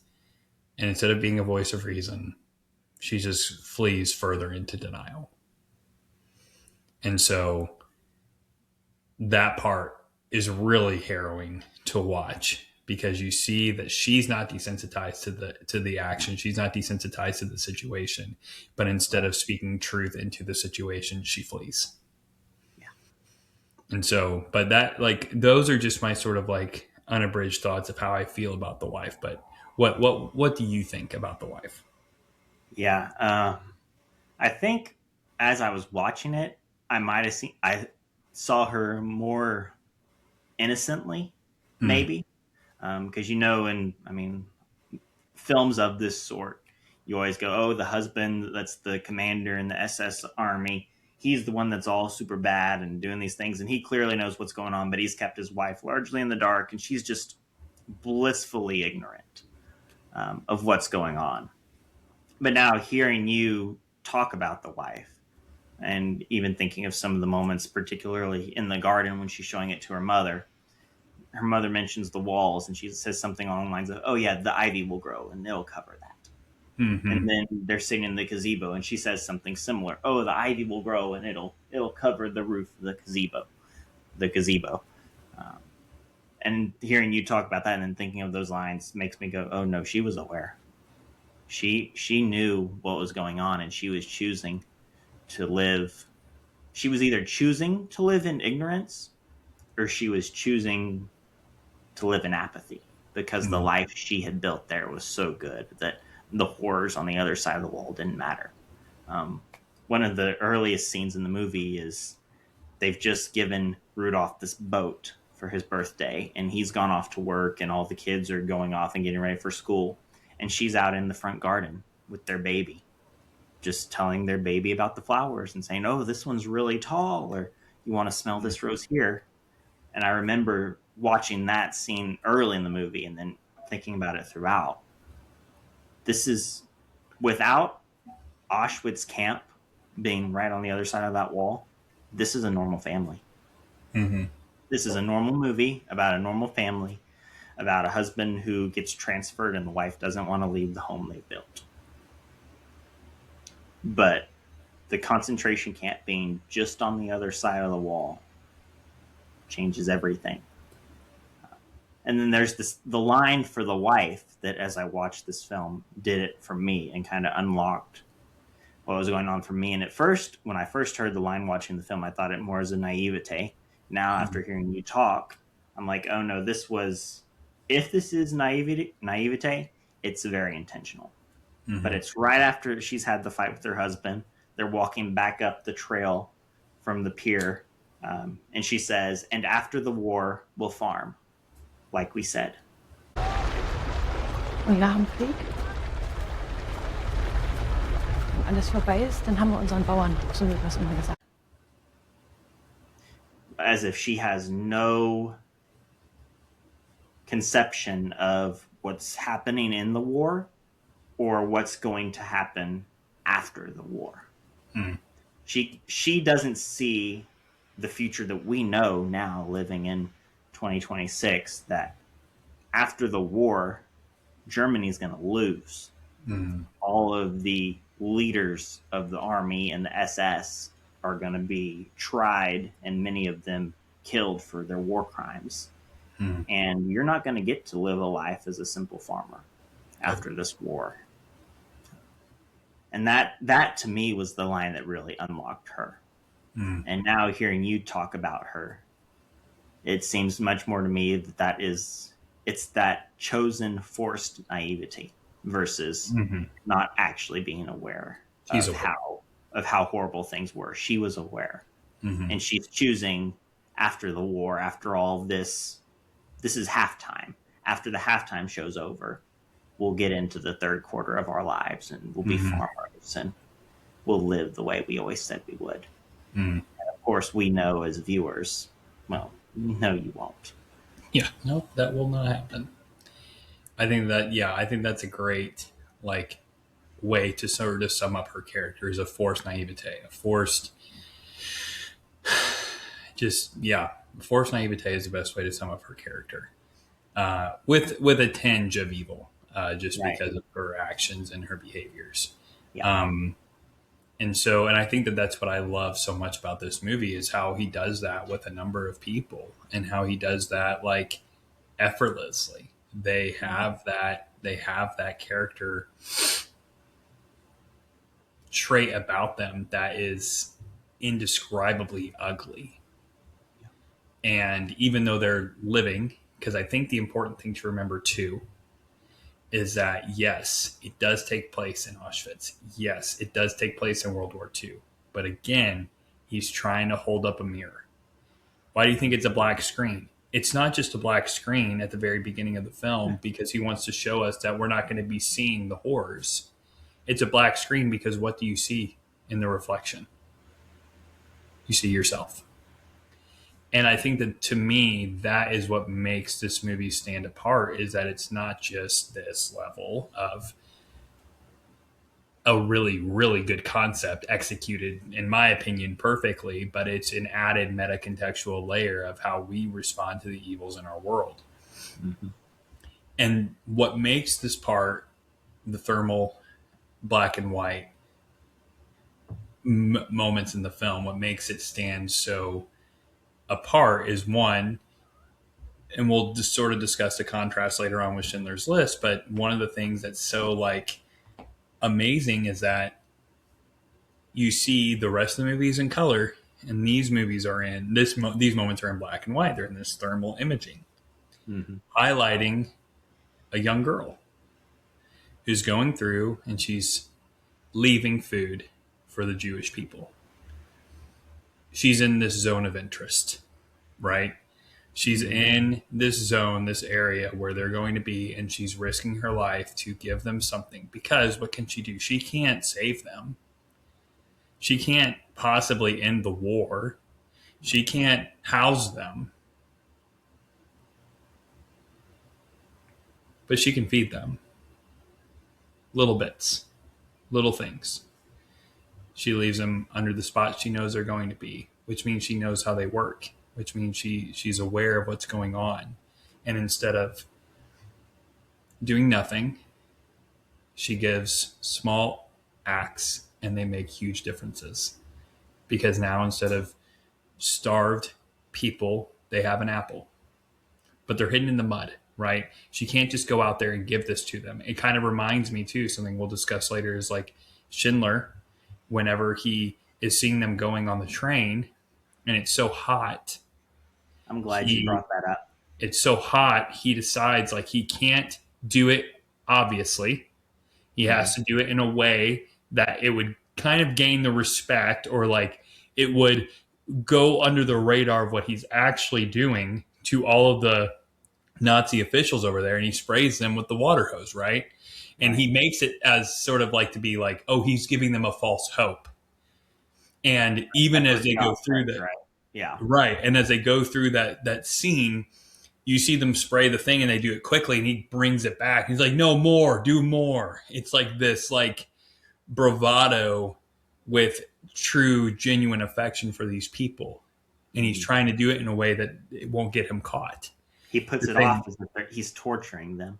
Yes, exactly. He's giving them a cool drink on a hot day. Yep. And it is brilliantly done.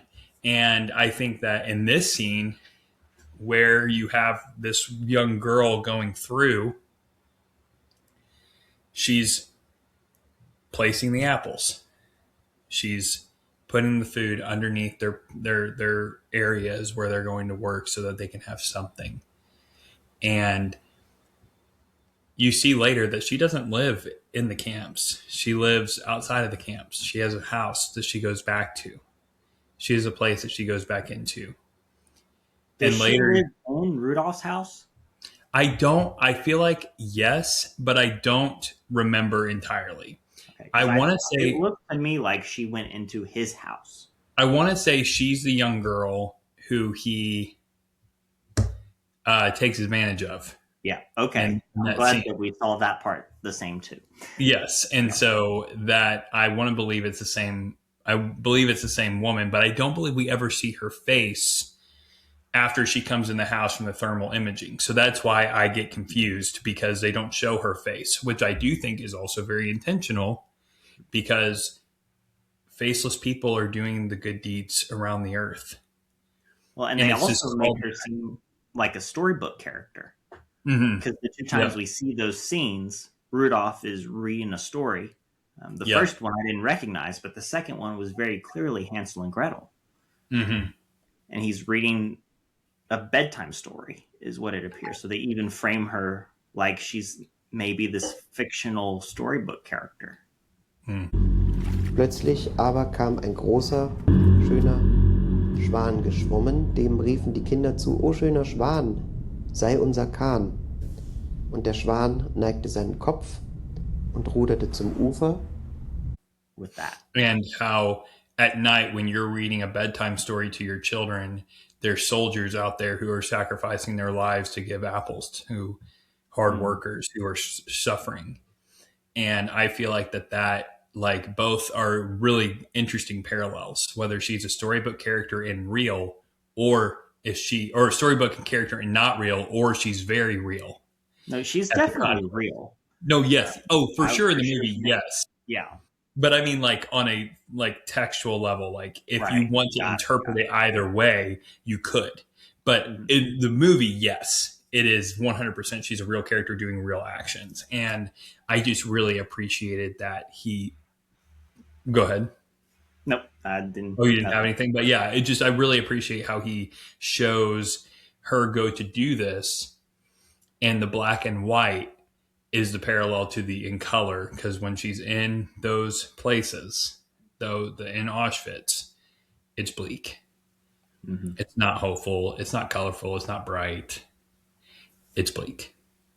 And when I rewatched it this time, the second time, it really got me. Of we're not going to be able to solve the world's problems because we're not in control. We're not in power. No. But we can give an apple. We can do a small thing, and it will make differences. And even if we don't believe it will, it makes a difference for how you view her, doesn't it? You see her willing to do that, and you have that level of wow. I respect and admire her, and I want to be respected and admired like that, not like Rudolph.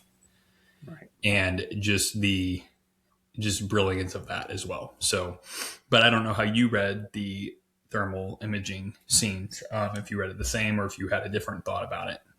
I honestly was not sure what was going on. I was relying on you to help me unlock that part of the movie. But that makes because my first thought was is she connected to this storybook that he's reading his bedtime children? But then again, we saw her in the beginning in color as an actual person who the film leads us to believe that Rudolph took advantage of.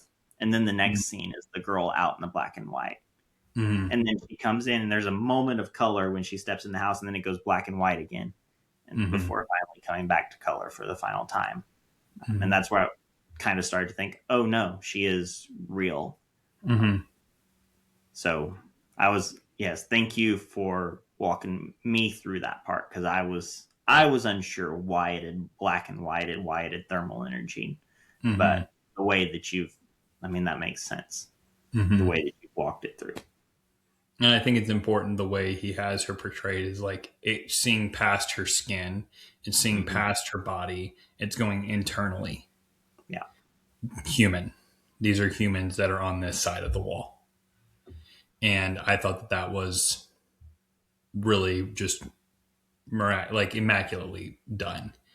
And so I feel like this is a good time as we sort of come to a close of our podcast. We discuss the endings and the similarities and contrasts between Schindler's List and the Zone of Interest. Sounds great. And so I think the best way to do that is just sort of like talk about some of the very surface level comparisons and contrasts. One, Schindler's List is majority in black and white with few moments of color. Right. Zone of Interest is majority in color with few moments of black and white. And so there is that obvious contrast of how they decided to tell this story, but how color in the world plays a major role in how they tell this story. Right. And so I think that's an obvious, comparison. Another, I feel like obvious comparison is their, or contrast, I would say more, is in Schindler's List, there is an attempt to pull you into the world and make you feel for what you're watching. Where in the Zone of Interest, there's an attempt to keep you at arm's length. There is an attempt to purposefully have you kind of just observe as opposed to being involved in. And I think that that's just genius for both films. I think they both work really, really well for both of their respective intentions. Yep. And so I think that's an obvious contrast. What about you? What are some things you notice other than obviously we'll talk about the ending in a moment, but what are some things that you obviously noticed when you were watching both of them? Well, I mean, one thing that's really striking, and it couldn't have been planned except that we just somehow these are the two films we put together. But both of these films are focused in Poland. Right? It's the Polish Jews that Schindler is there, that he interacts with, that live in his area. And it's very similar. It's the Polish language that the people speak in Zone of Interest alongside the German. So they're both set either near, or they have these Polish aspects to them. Largely in Schindler's List, where it's the Jews are they're from Poland. They mentioned that a couple of times, but then also where you've got the Polish language and kind of the Polish background in Zone of Interest was one that I thought was particularly striking, having these two films together side by side. Yeah, I also think like one thing we kind of discussed is both films are made by Jewish directors. That's another comparison, is that it's important that if you're going to tell a story, and especially one of this significance, that it does kind of maybe relate and pull back to where you came from and who you are as a person. And I also think that those are major reasons, like them both being Jewish directors. I think that that's a major reason why both these films, in my opinion, are both crafted so well, and why they are seen and taken care of with such intention. Yeah. And they don't feel fake at all. No, they're very authentic, genuine. And I think that that is a major reason. Like these films could, well, it's hard to ever say you should watch back-to-back Holocaust films, but I do think that they do a great job of working well together. And I would agree. I feel like it's interesting because Schindler's List feels more like a movie. Like you definitely know you're watching a movie, where Zone of Interest doesn't feel so much like a movie. It feels, and I think Schindler's List too is one where it's like, it's very much a drama. It's very much like evoking emotion from you. It's doing its job as what a movie would do, to like really like get you pulled in. And Zone of Interest is doing its best job at making you feel the horror of what's going on, because what's worse than actually seeing it is only imagining what's being seen, imagining what's happening. And Schindler's List does a very good job of showing you a lot of it without it feeling exploitative. In my opinion, I don't think it's an exploitative film at all. I think Schindler's List does a fantastic job of like desensitizing you to the violence, because nobody's like reacting with big screams and horror when somebody's killed. It's stone faced. It's a desensitization. It's quick. It's done with. It's not like a glorious shot of when they die, right? Even, there actually was like, you did make a tiny mistake earlier, but I can understand where it was coming from. You're talking about the man on his knees, like with his head down like this. He doesn't. It's Spielberg's intention of showing the resilience of the Jewish people. He sits with his head like this when they're going to pull the trigger. He is accepting of what's going to happen. He's scared. He doesn't crouch down at all at any point. He's on his knees, but he doesn't. Okay. Maybe at the shot he flinches, but he's on his knees and his head is held resilient. And it's the resilience of the Jewish people, right? It's this feeling of we might be put down to our knees, we might be about to be murdered, but we stand strong, right?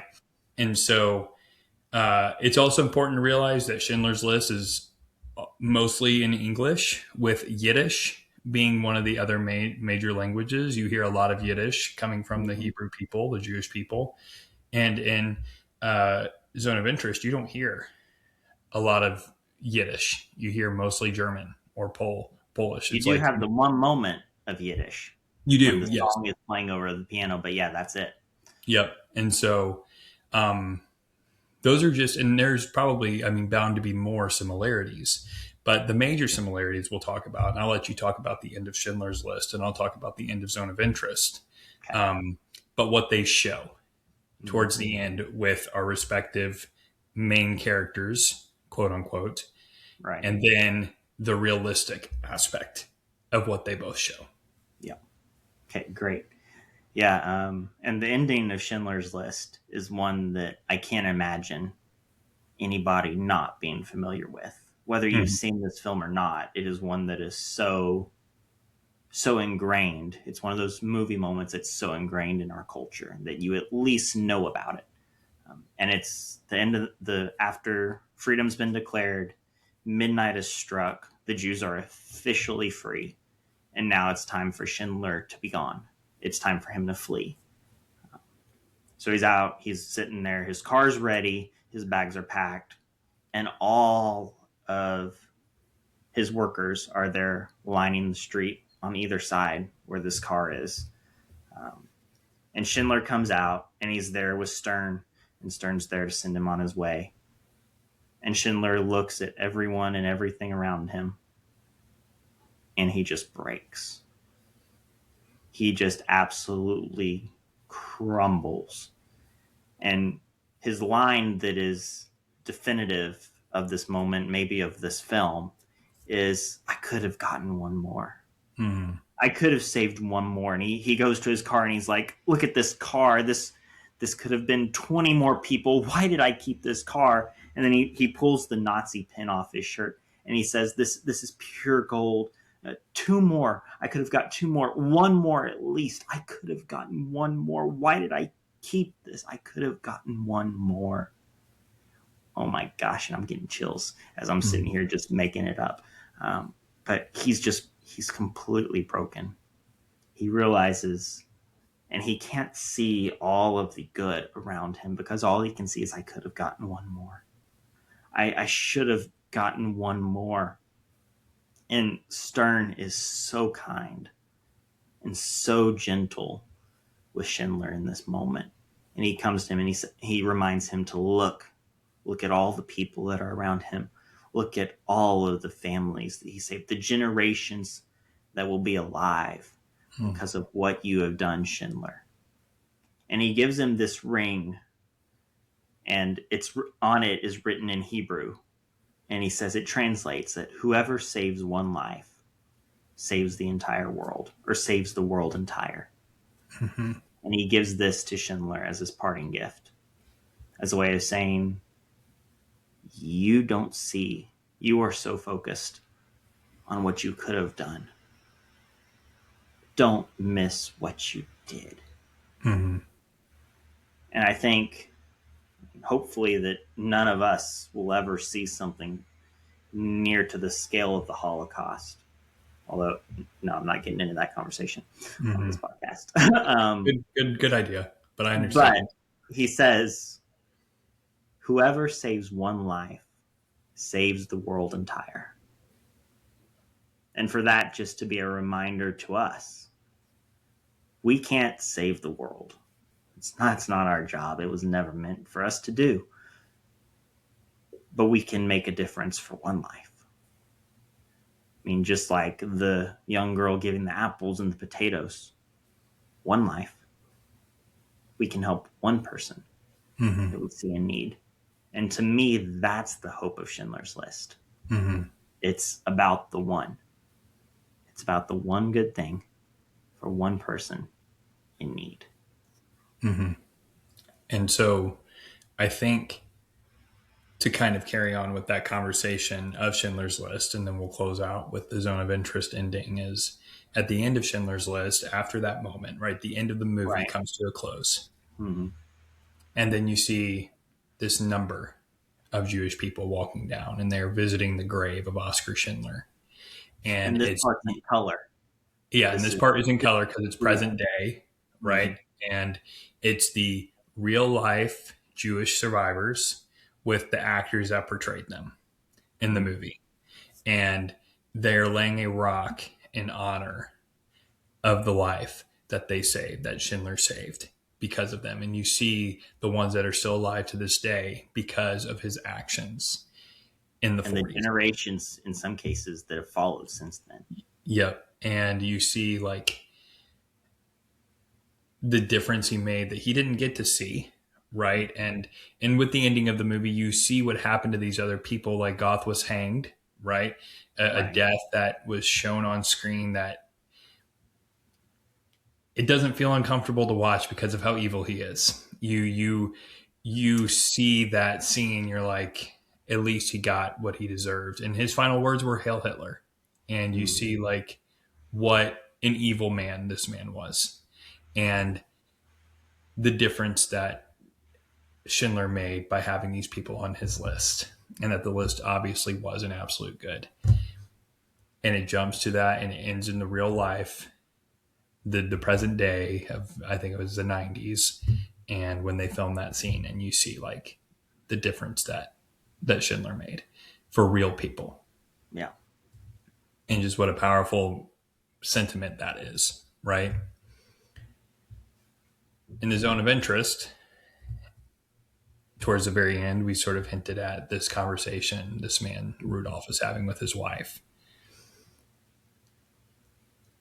And he's at this party because he's been put in charge of this big operation. And he's super excited about it. In fact, the operation's named after him. He's that big of a deal. And he's at this party and he's looking around and you hear the noise and then it goes silent. And he's looking around and then you hear the voiceover narration of him discussing with his wife what's happening at the party.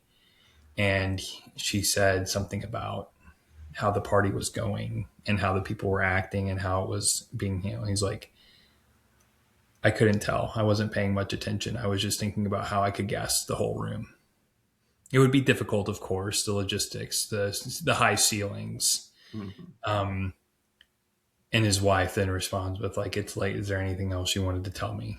Like this response to her husband of wanting to murder an entire room of people does not faze her.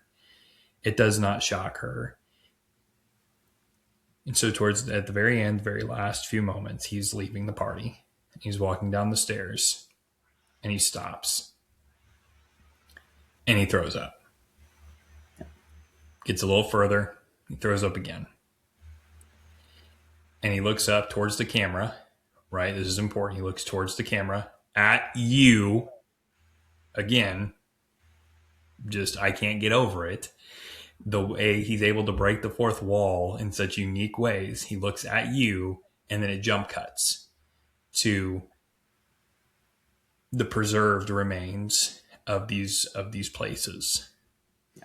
Where you have obviously where they would put the Jewish people in the incinerators, and you have these two people sweeping to preserve it, to honor the people who died here. You see the shoes, you see the books, you see the clothes, you see all of it present day of the people that care about these people, that while you may have won the battle, you did not win the war. And just the sheer volume of people he's responsible for, right? He's looking at this because he's also looking at what he's looking at you, yes, but it's also this idea that he's possibly looking at what he's responsible for. And that's why he threw up, right? It's this overwhelming guilt of what he's done, what he's responsible for. But instead of Schindler, like Schindler did, where he realized, I could have done more. I could make a difference. I can make a difference. It's very important to notice he continues to walk down the stairs. And as he continues to walk down the stairs, the lighting becomes more and more dark until you can no longer see him because he's descended fully into evil, descended fully into darkness, and the credits roll. And you realize he didn't truly feel the guilt that he should have felt. He threw up and then he moved on with his life, and he's going to carry out his actions despite knowing what it's done. And so obviously I think that most people watching this might be able to put together that out of the two films, I believe both are masterpieces. I do think for viewing purposes and for what I think is the more important film of the two, influential and important, I want to also specify, are different words. Important and influential are different words. I think Schindler's List is a more influential film. I think it is essential for everybody to view. And I do think from a technical standpoint, you could learn a million things from watching that movie. But I do think Zone of Interest, when it comes to the story of the Holocaust, the story of our lives, how we can make differences in this world, the Zone of Interest, I think, is the more important film. And I do think that it will ultimately, if you watch it and you take to heart what Jonathan Glazer is trying to say, it will make a world of difference. And in my opinion, if you can only watch one movie about the Holocaust, only one, I think the Zone of Interest does it the best without showing you everything, but it allows you to know everything that's going on. And you're able to walk away feeling not guilty for what they did, but maybe guilt for what you're not doing, shame for not doing more. And I think that if you don't walk away feeling convicted by a piece of art, I just don't think it's as important as a work that makes you feel convicted. And Schindler's List, you don't walk away feeling convicted because you really have no hand in what went on there. The same way you don't in the Zone of Interest, you don't have a hand in what's going on in the Holocaust, but you do have a hand in what's going on around your world. And I do think Zone of Interest does that well. It's intentional to do that. Schindler's List was never intended to do that, but both films are immaculate. I would probably give both films 5 stars. I would give Schindler's List 5. I would give Zone of Interest 5. And I do think that they're both juggernauts in their space. I'm definitely not going to go against anything you said with Zone of Interest. I think clearly the film that impacted me more of the two was Schindler's List. Mm-hmm. And I think that's where I want to offer the contradiction maybe to Schindler's List and the importance, for lack of a better turn of phrase of it, because it's not one that forces you to say, what are you not doing? But it's one that at the end of it made me think I could be doing more. Who am I missing? Where am I not doing what I could? No, I'm not Schindler. God forbid I ever have to be put in a position that Schindler was put in. But in my own life, in my own day-to-day, it made me wonder, where could I have gotten one more? Could I have put a little more effort or intentionality into this Sunday school lesson to where maybe it would have affected the children who heard it a little bit more? And maybe they would have seen something more clearly. Could I have been better at work to reflect what I believe, to reflect who I serve better, to make the world look a little better? Could I have been more intentional with the pipe that I was bending, or the way I was working to make sure that this building is safe, is safer?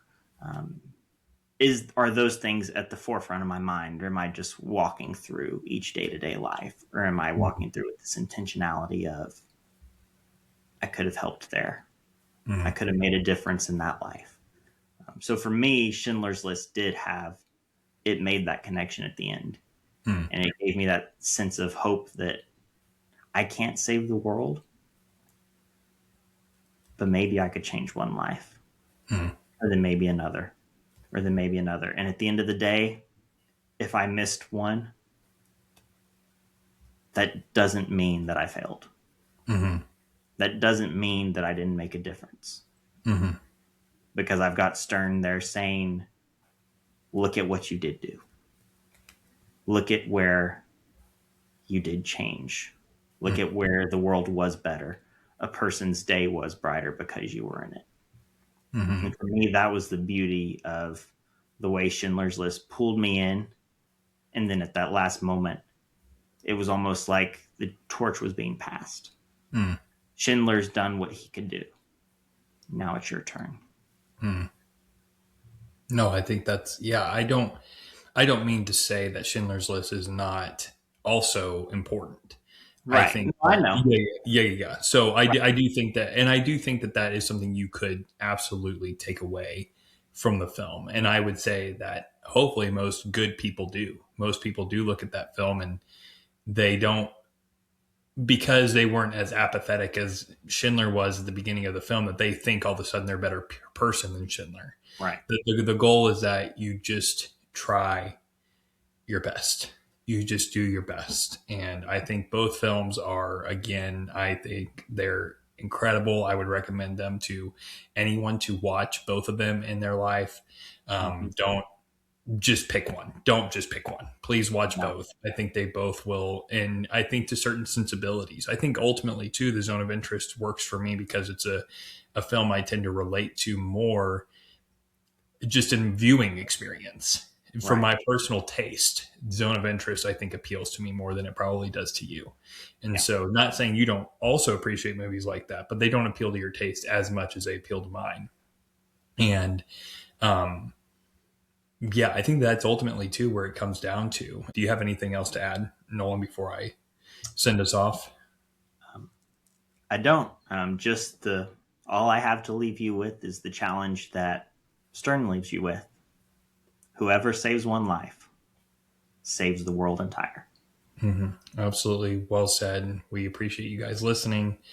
We hope that you guys take the time to watch these movies, to appreciate them, to intentionally see them for what they're delivering, and let us know if we missed anything, if there's something else that you feel like we should have talked about, which of course with two movies of the depth that these two possess, of course there are going to be things that we miss even in a 2-hour podcast. And so we just hope that you guys are staying warm out there, especially if you're in the middle of this storm. At the time of this release, it might be a little bit past the storm, but we know that this winter storm was a big one coming through. So if you're at home and you have power, maybe take some time, you'll have some time to watch the movies. So listening to this podcast and listening to other podcasts is always something that we recommend, especially for understanding film better.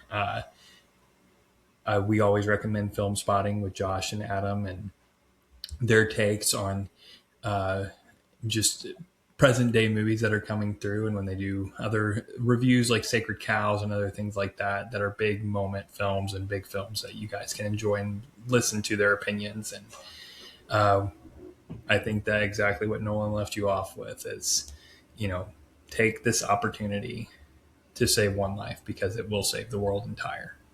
So we'll see you guys next time. Oh, and in case I don't see you, good afternoon, good evening, and good night. I'm finished.